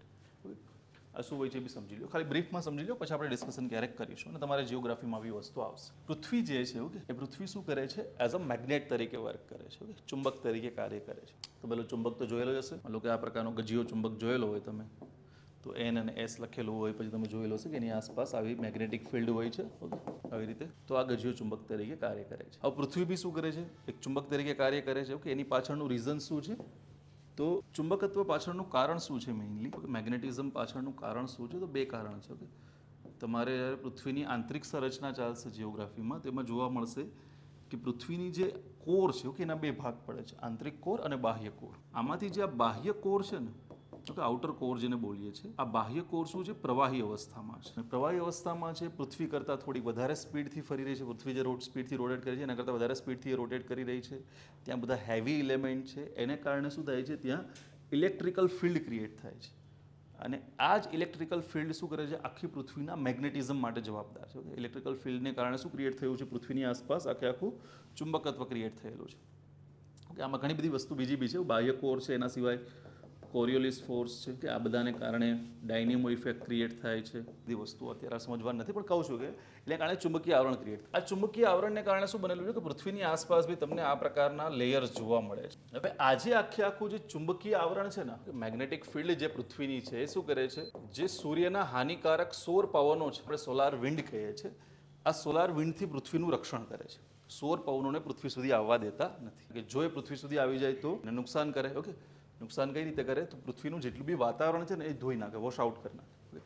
જેમ કે 1915ની અંદર 2015ની અંદર શોધ થઈ કે મંગળ છે, ઓકે, મંગળનું વાતાવરણ શું થઈ રહ્યું છે? ધીરે ધીરે ડિક્રીઝ થઈ રહ્યું. તો માની લો કે પૃથ્વીનું વાતાવરણ તમે અત્યારે 100% લઈ લો, તો એની સાપેક્ષે મંગળનું વાતાવરણ ખાલી 1% વધ્યું છે, 1% જ વધ્યું. અને એ ધીરે ધીરે ઓછું થઈ રહ્યું છે. એનું કારણ શું છે? કારણ કે જે સોલાર વિન્ડ્સ છે એ શું કરી રહ્યા છે? એનું વાતાવરણ ધોઈ રહ્યા છે. અને આનું બી કારણ શું છે? કારણ કે આજથી લાખો વર્ષો પહેલાં મંગળ ઉપર જોરદાર ઉલ્કાપાત થયો હતો. ટીઓ શાવર થયો. અને આ જ ઉલ્કાપાતને કારણે શું થઈ ગયું છે? મંગળે પોતાની મેગ્નેટિક ફિલ્ડ છે એને ખોઈ દીધી છે. હવે જો મેગ્નેટિક ફિલ્ડ જતી રહી તો ચુંબકીય આવરણ બી જતું રહેશે. આખું કે ચુંબકીય આવરણ જતું રહ્યું તો શું થશે? સૌર પવનો અંદર સુધી ઘસી જશે. અને સૌર પવનો છે એની સ્પીડ કેટલી હોય છે? 500 થી 900 કિલોમીટર પ્રતિ સેકન્ડ. એક સેકન્ડમાં 500 થી 900 કિલોમીટર. ઓકે, એટલે કદાચ તમે સમજો કે એને કિલોમીટર પ્રતિ કલાકમાં કન્વર્ટ કરશો ને તો રફલી તમને ઝાઝા બધા કિલોમીટર આવશે. 10-15 લાખ કિલોમીટર પ્રતિ કલાકે આવશે. 10-15 લાખ કિલોમીટર એક કલાકમાં જો એટલી સ્પીડે પવન જતા હોય, સૌર પવનો છે, તો ડેફિનેટલી શું કરી નાખશે? પોતાની સાથે વાતાવરણ છે એને ધોઈને લેતા જશે, તો વોશ આઉટ કરી નાખશે આખા વાતાવરણને. તો વાતાવરણ ધીરે ધીરે અહીંથી જતું રહેશે. જો વાતાવરણ જતું રહ્યું તો જીવન શક્ય રહેશે. શું ના થાય એટલા માટે શું કરે છે? આ ચુંબકીય આવરણ સૌર પવનોથી રક્ષા કરે છે. પણ ચુંબકીય આવરણ છે એમાં તમે ગજિયા ચુંબકમાં જોયેલું હતું કે ભાઈ એને કોઈ જગ્યાએ તમે મૂકો છો અને ત્યાં શું છે? જો આ પ્રકારના મેટલ પાર્ટિકલ છે, ઓકે, લોખંડના ટુકડાઓ કે છે તે બધા આ પ્રકારની પહેલામાં ગોઠવાઈ જતા હતા, તે ગોઠવાઈ જાય. આ કારણ શું છે? કારણ કે એ જ શું છે? એની મેગ્નેટિક ફિલ્ડ છે. આને જ કારણે શું થયું છે? જે પણ પૃથ્વીમાં શું થાય છે, અંતરિક્ષમાં શું થાય છે? ઘણી બધી ઉલ્કાઓના ટુકડાઓ છે, રજકણો છે, આ બધા ફરતા હોય છે અંતરિક્ષમાં. તો આ જ મેગ્નેટિક ફિલ્ડમાં શું થઈ ગયા? ટ્રેપ થઈ ગયા છે બે જગ્યાએ. ઓકે, એક એકદમ નજીક, ઓકે, અને એક થોડા એકદમ દૂર. આ રીતના બે બેલ્ટની અંદર શું થઈ ગયા છે? એ લોકો ટ્રેપ થઈ ગયા છે. હવે એ શું કરે છે? એ જે ટુકડાઓ, રજકણો બધું ત્યાં ફસાઈ ગયું છે, એ સૂર્યમાંથી જે રેડિયેશન આવે છે ને, જે આપણા માટે હાનિકારક છે, આ જે રેડિયેશન છે ને, ઓકે, એને એબ્ઝોર્બ કરી લે છે, એનું શોષણ કરી લે છે. એનું શું કરી લે છે? શોષણ કરી લે છે. અને આ બેલ્ટની શોધ જે એક્સપ્લોરર નામના ઉપગ્રહોની આપણે વાત કરી ને, એણે કરી હતી. તો એટલા માટે થઈને નામ શું આપી? એને જે પ્રોજેક્ટ ડાયરેક્ટર હતા એ વેન એલન કરીને હતા. તો એના પરથી નામ શું આપી દીધું આ બે બેલ્ટને? Van Allen radiation belt. કારણ કે રેડિયેશનનું શું કરી લે છે? શોષણ કરી લે છે. તો આ વેન એલન રેડિયેશન બેલ્ટ છે. પણ આ શેને કારણે સર્જાયા છે? ચુંબકીય આવરણને કારણે. ચુંબકીય આવરણ શેને કારણે સર્જાયું છે? બાહ્ય કોર અને કોરિયોલિસ ફોર્સને કારણે. ઓકે, તો આટલું ખાલી તમને હિસ્ટ્રી બેઝિક ખ્યાલ હોવું છે. તો વેન એલન રેડિયેશન બેલ્ટની શોધ કરી, ઓકે, એક્સપ્લોરર 1. તો તમારી યાદ રાખવાની છે. આગળ જાઓ. ઓકે, તો 1958માં શું થાય છે? 1961માં શું થાય છે? ઓકે, અમેરિકા છે, યુએસએ નહીં, રશિયા છે એ ફરીથી જીતી જાય છે. અને રશિયા શું કરે છે? રશિયા છે પ્રથમ માનવીને અંતરિક્ષમાં મોકલે છે. કોણ હતા પ્રથમ માનવી? યુરી ગાગેરિન કરીને. ઓકે, તો એ અંતરિક્ષમાં જાય છે. એના સિવાય ફરીથી, ઓકે, ડેટ યાદ નહીં તો ચાલશે, ફરીથી રશિયા જીતે છે. ઓકે, અને પ્રથમ મહિલા છે, ઓકે, એને અંતરિક્ષમાં મોકલે છે, વેલેન્તિના તેરેસ્કોવા કરીને. વેલેન્તિના તેરેસ્કોવા. ઓકે, આ તમને જે લખેલું છે ઉકલે તો ખરું ને? ના નહીં પાડતા. ઓકે, મોતીના દાણા જેવા અક્ષર છે, કદાચ ના ઉકલતું હોય તો તમારા ચશ્મામાં કોઈ તકલીફ હશે. ચાલો, તો આ એક વસ્તુ તમને યાદ રાખવાની છે કે આ પ્રકારની હિસ્ટ્રી ચાલી રહી છે. એના પછી 1965માં ફરીથી પાછું રશિયા જીતી જાય છે ને શું કરે છે? પ્રથમ સ્પેસ વોક છે, ઓકે, એ બી રશિયા જ કરે છે. ઓકે, અને પ્રથમ સ્પેસ વોક કરનાર જે વ્યક્તિ હતા, ઇટ્સ કોલ્ડ એલેક્સી લિયોનોવ કરીને. સ્પેસ વોકનો મતલબ સમજો. જો અત્યાર સુધી જેટલા બી લોકો ગયા હતા એ બધા શું હતા? એક સ્પેસ કેપ્સ્યુલ જે હોય છે, કે આ પ્રકારનું જે બંધ કેપ્સ્યુલ હોય છે એની અંદર જ પેક હતા, બહાર નહોતા નીકળ્યા. કેમ કે બહારનું વાતાવરણ શું છે? 0. વાતાવરણ 0 તો દબાણ બી કેવું? 0. તો જો આ બહાર નીકળશે એ લોકો તો શું થઈ જશે? જો અત્યારે આપણે શું કામ શાંતિથી બધું ફરી શકીએ છીએ? કે વાતાવરણનું જેટલું દબાણ છે એટલું જ શું છે? આપણું બ્લડ પ્રેશર છે. તો બ્લડ પ્રેશર, ઓકે, લોહીનું દબાણ અને વાતાવરણનું દબાણ બંને ઇક્વલ છે. જો બહાર સ્પેસમાં તમે નીકળી જાઓ તો શું થાય? બ્લડ પ્રેશર એકદમ વધી જાય અને જો એને નીકળવાનો રસ્તો ના મળે ને બ્લડને તો શું થઈ જાય, આપણું બ્લડ વેસલ અંદર જ બધી ફાટી જાય. તો આખી બ્લડ વેસલ જો બોડીમાં ફાટી જશે તો શું થશે, મરી જશે ને માણસ, થોડો જીવશે. ઓકે, તો એક જ સેકન્ડમાં તમે મરી જશો, બહાર સ્પેસમાં જશો એટલે. તો એને પ્રેશરાઇઝ ચેમ્બરમાં રાખવામાં આવતો. ઓકે, પણ પ્રથમ વ્યક્તિ જે બહાર નીકળે, આખું સ્પેસ સૂટ પહેરી લે કે જેનાથી પ્રેશર બધું મેન્ટેન રહે, કે આખું સ્પેસ સૂટ પહેરી લે, એ સ્પેસ સૂટ પહેરીને બહાર નીકળે, તો એ પ્રથમ બહાર નીકળવો વ્યક્તિ. ઓકે, એટલે કે કેપ્સ્યુલમાંથી તમે બહાર નીકળો ને, એ બહાર નીકળવાની ઘટનાને શું બોલવામાં આવે, સ્પેસ વોક. ત્યાં કોઈ સપાટી તો નથી કે ચાલવાનું હોય, ઉડવાનું જ હોય છે. તો એ જે બહાર નીકળે એ શું કહેવામાં આવશે, એને સ્પેસ વોક કહેવામાં આવશે. ક્લિયર? તો એ કરનાર વ્યક્તિ કોણ હતા, એ રશિયાના હતા, એલેક્સી લિયોનોવ કરીને. આજે આગળ જાઓ તમે. ઓકે, તો શું થાય છે 1961માં, ઓકે 1961માં શું હોય છે, અમેરિકાની અંદર ઇલેક્શન હોય છે, અને ઇલેક્શનમાં એક પ્રોમિસ કરવામાં આવે છે. ઓકે, પ્રચાર દરમિયાન જેવી રીતે આપણે પ્રોમિસ કરે છે ને મોટા મોટા, તો જોન એફ કેનેડી કરીને હોય છે, અને એ શું કરે છે, શું કે એનાઉન્સમેન્ટ કરી દે છે કે આ દશકના અંત સુધીમાં શું કરીશું, કેમ કે ઓલરેડી હારી રહ્યા છે રશિયાથી લોકો કન્ટિન્યુઅસ, તો એનાઉન્સમેન્ટ કરે છે કે આ દશકના અંત સુધીમાં શું કરીશું, પ્રથમ અમેરિકન વ્યક્તિને ચંદ્ર ઉપર મોકલીશું. અને આશા કે અમને પૂછો તો ખરા, સેટેલાઇટ માંડ લોન્ચ થાય છે, તમે ડાયરેક્ટલી કહી દીધું પ્રથમ વ્યક્તિને ડાયરેક્ટલી ક્યાં મોકલીશું, ચંદ્ર પર મોકલી દેશું. ક્લિયર? તો ખેંચી જ લીધું તમે સીધું. લીડરશિપ હોય છે, લીડરશિપની અમુક ટેકનિક હોય છે. કે તમે એથિક્સ શીખો, કે તો એક વાત હું કરતો હોઉં છું ત્યારે લેક્ચરમાં, કે એથિક્સની અંદર એક વસ્તુ આવે. ઓકે, કે લીડરશિપ છે, ઓકે લીડરશિપની અલગ અલગ ટેકનિક હોય, ડેલ્ફી ટેકનિક હોય છે, ઓકે એ પ્રકારની અલગ અલગ ટેકનિક હોય છે. તો એ ટેકનિકની અંદર શું હોય છે, એક ટેકનિક આવે છે it's called garbage can technique. Garbage ટેકનિકમાં શું હોય છે, જનરલી લીડરનું કામ શું હોય છે કે પોતાની ટીમ સાથે ડિસ્કસ કરે, ડિસ્કસ કર્યા બાદ કોઈ એનાઉન્સમેન્ટ કરે. ગાર્બેજ કેન ટેકનિકમાં એવું ના હોય, એ પહેલાં એનાઉન્સમેન્ટ કરી દે અને પછી પોતાની ટીમને કહે કે આ પૂરું કરો. હવે જેવી રીતે મોદી સાહેબ કરે ને, 8 વાગે આવશે, બધું બંધ કરી દીધું છે. ઓકે, પહેલાં તો 8 વાગે આવતા, ઓકે, અને આવીને એનાઉન્સમેન્ટ કરી દીધા, નોટ બંધ. ઓકે, 8 વાગે આવીને એનાઉન્સમેન્ટ કરે, લોકડાઉન, ડિસ્કશન કર્યા વગર સીધું દાબી દેશે. 15 ઓગસ્ટના રોજ તમને ખ્યાલ છે ને, પીએમને બોલવાનું હોય છે. 26 જાન્યુઆરી કોણ બોલે, 15 ઓગસ્ટ અને 26 જાન્યુઆરીના કાર્યક્રમમાં શું હોય છે તફાવત. 26 જાન્યુઆરીનો કાર્યક્રમ જે રાજપથ ઉપર થતો હોય છે ને, ત્યારે રાષ્ટ્રપતિ ધ્વજવંદન કરશે ને એની સ્પીચ હોય છે. અને ત્યારે શું આવતા હોય છે, વિદેશી મહેમાન બી આવતા હોય છે, કેમ કે ત્યારે પરેડ હોય, બધા હથિયારો બધું દર્શાવે ને. 20 જાન્યુઆરીના રોજ 15 ઓગસ્ટના રોજ શું હોય છે, તો 15 ઓગસ્ટનો જે કાર્યક્રમ છે લાલ કિલ્લા ઉપર થાય છે ને, ત્યારે પ્રધાનમંત્રીનું ભાષણ હોય છે. ત્યારે કોઈ પરેડ નથી હોતું ને, ત્યારે કોઈ વિદેશ મંત્રી બી, વિદેશી ગેસ્ટ બી નથી આવતા. તો ત્યારે પીએમને મોકો મળતો હોય. 14ની અંદર જ્યારે પ્રધાનમંત્રી નરેન્દ્ર મોદી સાહેબ છે, ઓકે ઇલેક્શન જીતીને આવે છે, અને 15 ઓગસ્ટના રોજ મોકો મળે છે, એટલે ડાયરેક્ટલી જઈને કહી દે છે, ઓકે સ્ટેજ ઉપર જઈને, કે ભાઈ આગળના 5 વર્ષમાં શું કરીશું, આપણે પ્રધાનમંત્રી જનધન યોજના અંતર્ગત બધાને બેન્કિંગ સેક્ટર સાથે જોડી દેશું. અને ટીમને જઈને કીધું આ પૂરું કરો. ઓકે, તો ટીમે શું કીધું કે સાહેબ 70 વર્ષમાં, ઓકે બેન્કો તો ક્યારની છે, આઝાદીના 70 વર્ષમાં આપણે ખાલી 25% કે 28% પબ્લિકને જ બેન્કિંગ સેક્ટર સાથે જોડી શક્યા છે, અને તમે કહો છો કે આગળના 5 વર્ષમાં 100% જોડી દા, કઈ રીતે શક્ય બને? તે લોકો તો ના જ પાડે. સાહેબ કે ના તો તમે ત્યારે પાડશો ને, તમને પૂછીશ ત્યારે. જઈને એનાઉન્સમેન્ટ કરી દીધું, હવે કીધું પૂરું કરો. તો થયું શું, ઓકે જ્યારે એને એનાઉન્સમેન્ટ કરી દીધું પછી શું કર્યું, લોકોએ તનતોડ મહેનત કરી હશે. વિચાર કરો, એ 5 વર્ષના અંત સુધીમાં લગભગ 28%, 28%થી 78% સુધી કે 80% સુધી લોકો સુધી ગયા હતા, બેન્કિંગ સેક્ટર સાથે જોડાઈ ગયા હતા શોર્ટ ટાઈમમાં. સમજાયું તમને? તો કહેવાનો અર્થ શું છે કે ધારો તો કોઈ બી વસ્તુ થઈ શકે. તો એને બી એનાઉન્સમેન્ટ તો કરી દીધું, હવે નાસા કે કરવું તો પડશે જ. તો એને વિવિધ પ્રોજેક્ટ સ્ટાર્ટ કર્યા. Okay, NASA project Gemini start કર્યો. ઓકે 1961થી જ વાત કરું છું, 62થી વાત કરું છું.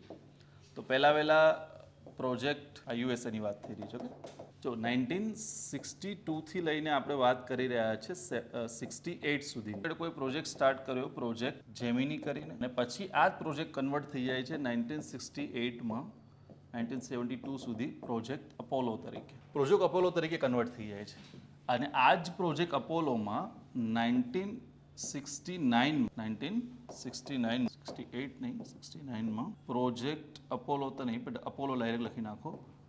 અપોલો 11 અંતર્ગત, અપોલો 11 અંતર્ગત શું જાય છે, 3 વ્યક્તિઓ જાય છે, કે જેમાંથી 2 વ્યક્તિઓ ચંદ્રની સપાટી પર પગ મૂકે છે. કોણ હોય છે? પ્રથમ ચંદ્ર પર પગ મૂકનાર વ્યક્તિ કોણ હતા, અને બીજો વ્યક્તિ તો જો નીલ આર્મસ્ટ્રોંગ છે, ઓકે, અને બઝ એલ્ડ્રિન છે. આ પ્રથમ 2 વ્યક્તિઓ હોય છે કે જે શું કરે છે, ચંદ્રની સપાટી પર પગ મૂકે છે. પહેલા નીલ આર્મસ્ટ્રોંગ પગ મૂકે છે. કયો પગ મૂક્યો તો પહેલા એણે? ભારતમાંથી હતા ને, ભારતમાંથી હોત તો શું થાત? જમણો પગ પહેલા મૂકે, ભારતમાંથી તો હતા નહીં, તો કોઈ બી પગ મૂક્યો હશે એણે, આપણે મેટર કરતું. એક વિદ્યાર્થીએ ક્લાસમાં પ્રશ્ન પૂછ્યો જ્યારે મેં આ ટોપિક ભણાવ્યો ને ત્યારે, કે સાહેબ કયો પગ મૂક્યો હતો? એ કામનું છે નહીં. ઓકે, પણ પગ મૂકતાની સાથે એક સ્ટેટમેન્ટ બોલે છે. ઓકે, એ સ્ટેટમેન્ટ પૂછાયેલું છે કે આ સ્ટેટમેન્ટ કોણે બોલ્યું છે? એ સ્ટેટમેન્ટ બોલે છે one small step for a man, one giant leap for a mankind. કરે માનવનું અથવા તો એક મનુષ્યનું એક નાનું પગલું માનવ સભ્યતા માટેનું શું છે, ખૂબ મોટી છલાંગ તરીકે જોવા, ખૂબ મોટી છલાંગ છે, એ પ્રકારનું એક સ્ટેટમેન્ટ બોલે છે કે one small step for a man, one giant leap for a mankind કરીને. અને આ પૂછાયેલું છે કે આ સ્ટેટમેન્ટ કોણે બોલેલું છે? સમજાયું? તો નીલ આર્મસ્ટ્રોંગ છે કે પ્રથમ પગ મૂકે છે, એના પછી બઝ એલ્ડ્રિન હોય છે અપોલો 11 અંતર્ગત. થોડી યાદ રાખવાનું કે ભાઈ પહેલા હોય તો જ લોકો યાદ રાખે, બીજાને યાદ ના રાખે. ઓકે, અને પહેલું જ આવવું જોઈએ. આ તે તમે રેન્કમાં મેરિટ લિસ્ટમાં હોવા જોઈએ. ઓકે, એ ભાઈ તમારો પહેલો રેન્ક હોય કે છેલ્લો રેન્ક હોય, મેરિટ લિસ્ટમાં હશો એટલે શું થશે? જોબ મળી જશે. આપણે જોબ જોઈએ છે. ઓકે, તો પછી પ્રયત્ન કરવાનો, પણ એ પ્રકારનું ગાંડ પણ નહીં રાખવાનું કે મારો ફર્સ્ટ જ રેન્ક આવવો જોઈએ. ઓકે, મેરિટ લિસ્ટમાં એ રીતે મહેનત કરો કે મેરિટ લિસ્ટમાં આવી જાઓ. આપણે અહીંયા ચંદ્ર ઉપર પગ નથી મૂકવાનો કે આપણે ખાલી જોબ મેળવવાની છે. એના પછી પ્રયત્ન કરવાનો કે ભાઈ ક્લાસ 2 ની મળી છે તો ક્લાસ 1 સુધી આગળ વધીએ, અને પછી એવું થાય કે નહીં સર હજી મારી પાસે સમય છે અને મારી પાસે પોટેન્શિયલ છે, હું તૈયારી કરી શકું, તો પછી યુપીએસસીમાં જાઓ, યુપીએસસીની પ્રિપરેશન કરો. એમાં તમારે એક વસ્તુ નહીં કરવી પડે કે આ નોટ્સને ફરીથી નહીં બનાવવી પડે. સાયન્સ અને ટેકનોલોજીની જે આપણી નોટ્સ બનશે એ તમે કોન્સ્ટેબલ પીએસઆઈથી શરૂ, કોન્સ્ટેબલ એક છોડી દો, એમાં જનરલ સાયન્સ વધારે આવે છે કે જનરલ સાયન્સ, પીએસઆઈથી શરૂ કરો તો પીએસઆઈથી લઈને યુપીએસસી સુધી. ઓકે, યુપીએસસીની બી કોઈ બી એક્ઝામ તમારે ઉપર લેવાનું છૂટું કે દરેક ક્વેશ્ચન આપણી ક્લાસ નોટમાં થઈ જશે, તો ત્યાં બી તમારે કોઈ ચિંતા કરવાની રિક્વાયરમેન્ટ રહેતી, અને અટકવાનું નહીં ક્યારે. ઘણા બધા સ્ટુડન્ટ છે ને એવું કે મેં જોયું છે કે થોડીક પ્રિપરેશન કરે, થોડું ઘણું એવું લાગે કે નહીં સર નથી થતું, કે થોડું કામ પેલું, કેમ કે આ જો વસ્તુ ઇઝી નથી. ઇઝી હોત તો બધા કરતા હોત ને, તો ઇઝી છે નહીં બિલકુલ. મહેનત તો કરવી પડશે, ભરપૂર મહેનત છે. જ્યારે મહેનત વધારે પડતી કરવી પડે છે ત્યારે શું થાય છે કે પેલું જે કોલેજવાળોનું જે માઇન્ડસેટ હોય છે ને કે છેલ્લા 5 દિવસમાં વાંચીને એક્ઝામ પાસ કરી નાખવાની, કશું અહીંયા થવાનું નથી, કેમ કે અહીંયા ખાલી પાસ નથી કરવાનું, મેરિટમાં આવવાનું. તો મેરિટમાં ક્યારે આવો? સૌથી વધારે મહેનત કરશો તો જ આવશો. ઓકે, 5 દિવસમાં વાંચેલું તો કામ નહીં આવે, તો સતત મહેનત કરવી પડશે. હવે જ્યારે એ પ્રકારની આદત ન હોય ને કરવી પડે ત્યારે શું લાગે? ટફ લાગે. તો થોડાક આપણે શું થાય કે ભાઈ કંટાળીએ કે સર આ નથી મજા આવતી, આ તે, પછી શું કરીએ? ગોલને નીચો કરતા જઈએ. પહેલાં લખ્યું ભાઈ ક્લાસ 1 2 ની તૈયારી કરો, પછી ચલો ને એસટીઆઈ ડીવાયએસઓ મળી જાય તો ચલો ને, હવે નથી થતું તો પીએસઆઈ કોન્સ્ટેબલ મળી જાય કે કદાચ તલાટી મળી જાય તો સારું. ગોલ નીચો નહીં કરવાનો ક્યારે, ઉપર જવા હંમેશા માટે. અને સ્ટાર્ટિંગમાં કોઈ પણ વસ્તુનું જજમેન્ટ નહીં લઈ લેવાનું. શું કરો? થોડો ટાઈમ આપો આ ફિલ્ડને. ટાઈમ આપશો એટલે ડેફિનેટલી તમને સમજાશે કે તમારું પોટેન્શિયલ કેટલું છે. ઓકે, એટલે અને બીજી વસ્તુ કે જો જે પણ લોકો પાસ થનારા છે મંગળ ગ્રહ પરથી તો આવતા નથી, અહીંયા જ છે તમારા વચ્ચેના જ. તો સિમ્પલ વસ્તુ છે કે જો એ લોકો કરી શકે તો તમે બી કરી શકો. અહીંયા એવું બી કશું નથી કે તમારું બેકગ્રાઉન્ડ સારું હોય તો જ તમે કરી શકો. તમારી સામે ઢગલો એવા એક્ઝામ્પલ છે કે જે લોકો 11th 12thમાં 10thમાં 2-3 વખત ફેલ થયેલા હોય છતાં બી પાસ થયા છે. ઓકે, એક મૂવી બી એના પરથી આવેલું 12th ફેલ વાળું, સમજાય તમને? તો કહેવાનો અર્થ શું છે કે એવું કોઈ જ વસ્તુ નથી કે તમારું બેકગ્રાઉન્ડ શું હતું. ઓકે, ભલે કદાચ તમે 10માં 5 વખતે પાસ થયા હોય, 12માં 5 વખતે પાસ થયા હોય, તમારું ઇંગ્લિશ સારું ન હોય, આ તે કોઈ જ વસ્તુ મેટર નથી કરતી. અહીંયા આવ્યા પછી 1 વર્ષ તમે શું કરો છો ને એ જ વસ્તુ મેટર કરે. ક્લિયર? તો 1 વર્ષ પ્રોપર રીતે શું આપી દો? ડેડિકેશન આપી દો. એવું સમજી લો કે પાછળ મેં જલસા કર્યા છે, આગળ મારે જલસા જ કરવાના છે. 1 કે 1.5 વર્ષ કે 2 વર્ષ જેટલો બી મને સમય લાગશે ત્યાં સુધી બધી વસ્તુઓ સાઈડમાં મૂકીને હું મારા કરિયર ઉપર ફોકસ કરી લઉં. તમે સમજો ને કે આ 1-2 વર્ષ તમે જે આપ્યા, ઓકે, એના પછીની લાઈફ તમારી કેવી હશે? સમજાયું? એટલા માટે થઈને પ્રોપર રીતે ડેડિકેશન સાથે આપી દો, પછી શાંતિ થઈ જવાની છે. તો અહીંયા 2 વ્યક્તિને યાદ રાખવાના છો કે તમને પૂછવામાં આવે કે ભાઈ અત્યાર સુધીમાં કેટલા દેશોના સાયન્ટિસ્ટ છે ઓકે એણે ચંદ્ર પર પગ મૂક્યો છે, અથવા એસ્ટ્રોનોટ છે એણે ચંદ્ર પર પગ મૂક્યો, તો કેટલા દેશો આવશે અંદાજિત? બીજો કોઈ દેશ ગયો જ નથી. તો પ્રથમ પગની વાત નથી થતી. પ્રથમ પગ તો અમેરિકાના નીલ આર્મસ્ટ્રોંગે જ મૂક્યો. ઓકે, પણ અત્યાર સુધીમાં, એમ હાલ સુધીમાં તો આ સાજે છે કોણે મૂક્યું છે? ખાલી તમને પૂછવામાં આવે કે ચંદ્ર પર કેટલા દેશો ગયા છે, તો એક જ દેશ કયો છે? એ કોણ છે? યુએસએ છે. ઓકે, એના સિવાય કોઈ દેશ કયો એ બી 1969 થી લઈ અને 1972 સુધીમાં ગયા છે. એના પછી બી કોઈ નથી ગયું. 1972 પછી ચંદ્ર ઉપર કોઈ નથી ગયું. મિશનો તો ગયા છે પણ કોઈ વ્યક્તિ નથી ગયું. આ સમયગાળા દરમિયાન ટોટલ અપોલો મિશનમાં 36 લોકોને મોકલવામાં આવ્યા હતા, જેમાંથી 12 લોકોએ શું કરેલું છે? ચંદ્ર પર પગ મૂકેલો છે, ચંદ્ર પર ઉતરણ કરેલું. અને પૂછવામાં કે અત્યાર સુધીમાં કેટલા લોકો ચંદ્ર પર પહોંચ્યા છે, ચંદ્ર પર પગ મૂકેલો છે, તો ટોટલ કેટલા આવશે? 12. અને છેલ્લા 1972માં ગયા હતા. ઓકે, છેલ્લા 50-60 વર્ષમાં કોઈ ગયું જ નથી, છેલ્લે આ લોકો ગયા હતા. યુએસએ જેટલો આપણને ગ્રેટ દેખાય છે ને, ઓકે, એનું બી તમે એક સ્ટોરી સમજો કે 36 લોકો જે ગયા હતા, ઓકે, એ 36 લોકોમાંથી શું હતા? 36 કોણ હતા? અમેરિકન વ્યક્તિ હતા. તો ચલો એવી સમજાય કે સર પોતાની રીતે પોતાના દેશમાંથી આટલો મોટો ખર્ચો કરી રહ્યા છે તો ડેફિનેટલી અમેરિકન લોકોને જ મોકલશે, કે બીજા દેશને શું કામ મોકલશે? ચલો એ બી સમજાય કે 36 હતા ને, ઓકે, એ 36 અંગ્રેજ હતા, વ્હાઇટ અમેરિકન હતા. એક બી બ્લેક નહીં, કોઈ નહીં. અમેરિકામાં તમે જો ને બ્લેક લોકો બી તમને જોવા મળશે, બાકીના પોપ્યુલેશનમાં ભારતમાંથી ગયેલા વસેલા એ બી લોકો જોવા મળશે, પણ કોઈ નહીં, ખાલી વ્હાઇટ જ લોકો હતા. 36 પુરુષો હતા, એક બી મહિલા નહીં. ઇવન ચંદ્ર પર પગ મૂકનાર શું કે બાકીના જે મિશનો ગયા હતા એમાં બી કોઈ મહિલા હતી નહીં. 36 લોકો ટોટલ ગયા હતા ચંદ્રની આસપાસ ચક્કર લગાવવા માટે, એમાંથી 12 લોકો નીચે ઉતર્યા હતા, પણ 36માંથી બી કોઈ મહિલા હતી નહીં. સમજાય તમને? તો આ અમેરિકા હતું પહેલાં. ઓકે, અત્યારે જે આપણને સારું દેખાય છે ત્યારે રંગભેદની નીતિ અને આ બધી વસ્તુઓ બહુ જોશોથી એ જ ભૂલને સુધારવા માટે થઈને એ લોકો શું કરે છે 2024 તો હવે એન્ડિંગ થઈ ગયું છે 2025માં એક મિશન મોકલશે ઓકે ઇટ્સ કોલ આર્ટિમિસ મિશન કરીને કયું મિશન મોકલશે આર્ટિમિસ મિશન અને આમાં શું કરશે પ્રથમ મહિલાને મોકલશે પ્રથમ કલર્ડ પર્સનને મોકલશે પ્રથમ મહિલા તો સમજી શકો પ્રથમ કલર્ડ પર્સનનો મતલબ શું થાય પ્રથમ રંગીન વ્યક્તિને મોકલશે વ્હાઇટ નહીં હોય તો કોઈને કોઈ એક રંગ હશે ઓકે હવે કાળો હોય યાર પછી થોડો ઘણો બ્રાઉન ટાઈપનો હોય કોઈ બી આપણે કઈ કેટેગરીમાં આવીએ બ્રાઉન કેટેગરી એના માટે આપણા માટે એક શબ્દ યુઝ છે ઘઉં વર્ણા તો આપણે કેવા છે બધા ઘઉં વર્ણા છે આફ્રિકામાં જો તો બ્લેક પીપલ એ લોકોને બોલવામાં આવે એ લોકો બ્લેકમાં આવે કે આપણે બ્રાઉનમાં આવે કે આપણે ઘઉં વર્ણાની કેટેગરી તમે પેલું ગુમ થયેલા વ્યક્તિઓની યાદી જોતા હોય ને તો એમાં બોલવામાં આવે કે આ વ્યક્તિ હાઇટ આટલી રંગે ઘઉં વર્ણા અને બાકીની ડિટેલ એ ગુમ થયેલ ઘઉં વર્ણાની કેટેગરીમાં આવે અમુક ઘઉં એવા હોય છે કે થોડા પોલિશ થયેલા હોય છે તો ચમકતા હોય છે કે અમુક આપણા જેવા હોય છે થોડા ઘણા ઓકે તો એ થોડા અનપોલિશ હોય છે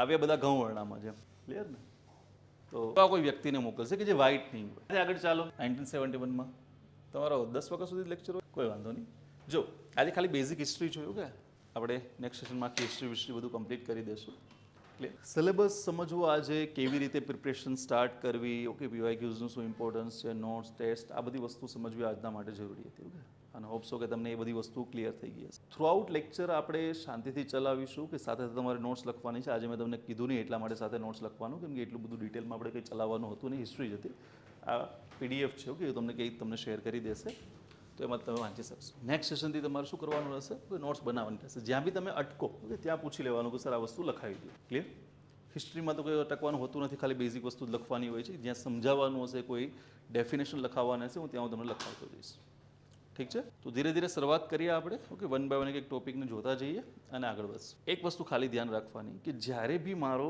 નેક્સ્ટ સેશન હોય ઓકે આ લેક્ચરમાં તો એટલું બધું ચાલ્યું નથી સમજો કે આગળના લેક્ચરોમાં જ્યારે કોઈ ડિટેલ ચલાવવામાં આવે છે અઠવાડિયામાં એક સેશન હોય કે બે સેશન હોય ખાલી એટલી વસ્તુ આપણે ઇન્શ્યોર કરવાની રહેશે કે સમજો કે મારો આજે સેશન છે તો પાછલો સેશન છે કે એને તમારે રિવિઝન કરીને આવવાનું ક્લિયર કારણ કે આ ટોપિક છે એવું કે એ કેવો હશે આખો ટોપિક છે ઇન્ટરકનેક્ટેડ હશે હું તમને રેફરન્સ આપીશ કે પહેલા લેક્ચરમાં આપણે આ વાત કરી હતી ઓલા લેક્ચરમાં આપણે આ વાત કરી હતી ઓકે તો એના રેફરન્સ થ્રુ તમે સમજી શકશો જો તમે પ્રોપર રીતે રિવિઝન કે એવું કશું નહીં કરેલું હોય તો ડેફિનેટલી તમને તકલીફ પડવાની તો રિવિઝન શું કરવાનું છે કરીને આવવાનું છે વ્યવસ્થિત રીતે બસ એટલી જ વસ્તુ કે નોટ્સ વ્યવસ્થિત બનાવવાનું છે રિવિઝન કરવાનું છે અને ટેસ્ટ રેગ્યુલર આપવાનું તમને ગેરંટી આપી શકું છું કે તમને કોઈ ટેસ્ટમાં આવે અથવા તો મેઇન એક્ઝામમાં જે સાયન્સ ટેકનોલોજીના ક્વેશ્ચન આવશે એમાં કોઈ ઇશ્યુ નહીં આવે ક્લિયર તો આટલી વસ્તુ ઇન્શ્યોર કરવાની છે ચલો કોઈ ક્વેશ્ચન હોય તમારો તો પૂછી લો કોઈ પ્રશ્ન બધું જ સમજાઈ ગયું તમને જરૂરી નથી સબ્જેક્ટ રિલેટેડ કે તૈયારી રિલેટેડ બીજો કોઈ બી ક્વેશ્ચન હોય તમે બેઝિક પૂછી શકો થ્રુઆઉટ જો કે તમારા 3 લેક્ચર ચાલી ગયા છે એટલે લગભગ મોસ્ટ ઓફ ક્વેશ્ચન તો તમારા સોલ્વ થઈ ગયા હશે ઓકે એક્ઝામની પેટર્ન ને આન તેન બધી વસ્તુ તો હવે તો તમારે કોઈ એટલા કોઈ ક્વેશ્ચન રહેવાના નથી તો જ્યારે હવે ક્વેશ્ચન બધા સોલ્વ થઈ ગયા છે તો હવે પ્રિપરેશન ઉપર ફોકસ કરી દેવાનું કે નવા ક્વેશ્ચન રોજ નહીં લાવવાના એક વસ્તુ ખાલી એટલું યાદ રાખવાનું કે જે પણ વસ્તુ આપણે પ્રિપેર કરીએ છીએ ઓકે બીજા સબ્જેક્ટમાં એટલો વાંધો નહીં આવે પણ ઇકોનોમિક્સ જિયોગ્રાફી અને સાયન્સ ટેકનોલોજી છે કે એમાં શું કરવાનું ડ્યુઅલ લેંગ્વેજમાં એને પ્રિપેર કરવાનું ઓકે ઇંગ્લિશ ગુજરાતી બંને સાથે રાખીને પ્રિપેર કરવાનું અને એનું સિમ્પલ વસ્તુ કારણ છે એનું રીઝન શું છે સિમ્પલ કે જ વસ્તુ કે તમને ખ્યાલ નથી એ લોકો કઈ રીતે ટ્રાન્સલેટ કરીને તમને આપશે એટલે તો નોટ્સમાં આપણી બધી વસ્તુ હોવી જોઈએ જે ગુજરાતીમાં એનું ગુજરાતી થાય એ ગુજરાતી જે લોકો ટ્રાન્સલેટ કરીને આપતા હતા ઓકે પીવાયક્યુઝમાં એમાં અને જે ઇંગ્લિશ છે એનું ઇંગ્લિશ ઓકે ક્લાસ 1 2ની પ્રિલિમ્સ હશે તો કોઈ ચિંતા નથી કેમ કે સાઈડમાં ઇંગ્લિશ આપેલું છે તમને કદાચ ગુજરાતી નથી સમજાતું તમે ઇંગ્લિશ ઉપર જઈને જોઈ શકો છો પણ જો ડીવાયએસ એસટીઆઈની એક્ઝામ હશે તો એમાં ઇંગ્લિશ આપેલું હશે તો નો ડાઉટ આપણે એવું નથી કહેતા કે આપણે ક્લાસ 1 2ની એક્ઝામમાં પાસ નહીં થઈ અથવા તો ક્લાસ 1 2 ઉપર ટાર્ગેટ નહીં રાખવાનું બંને ઉપર ટાર્ગેટ રાખવાનું પણ ડીવાયએસો બી આપણા ધ્યાનમાં હોવી જોઈએ ઓકે અને આ વખતે કેલેન્ડરમાં કહી રહ્યા છે કે ડીવાયએસો આવશે નવા કેલેન્ડરની અંદર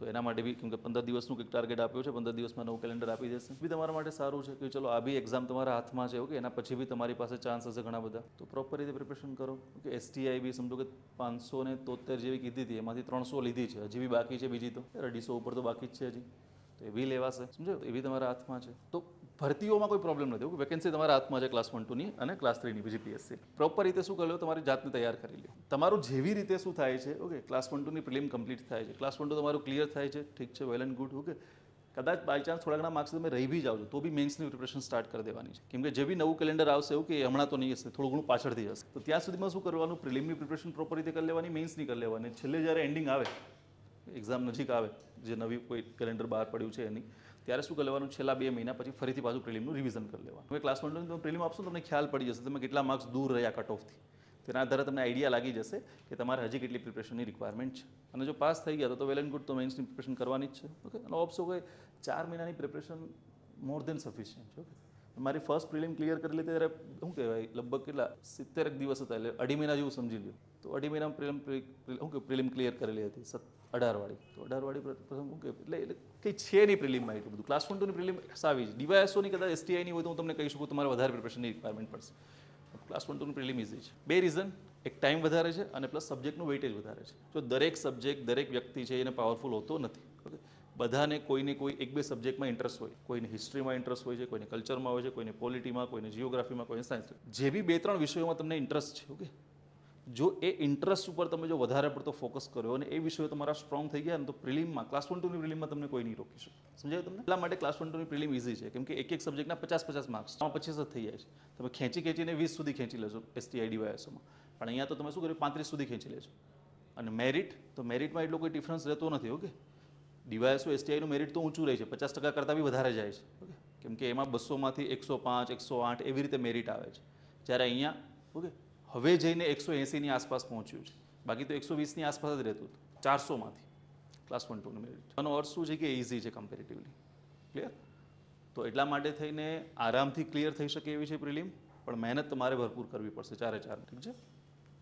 ચલો, કોઈ પ્રશ્ન નથી ને હવે?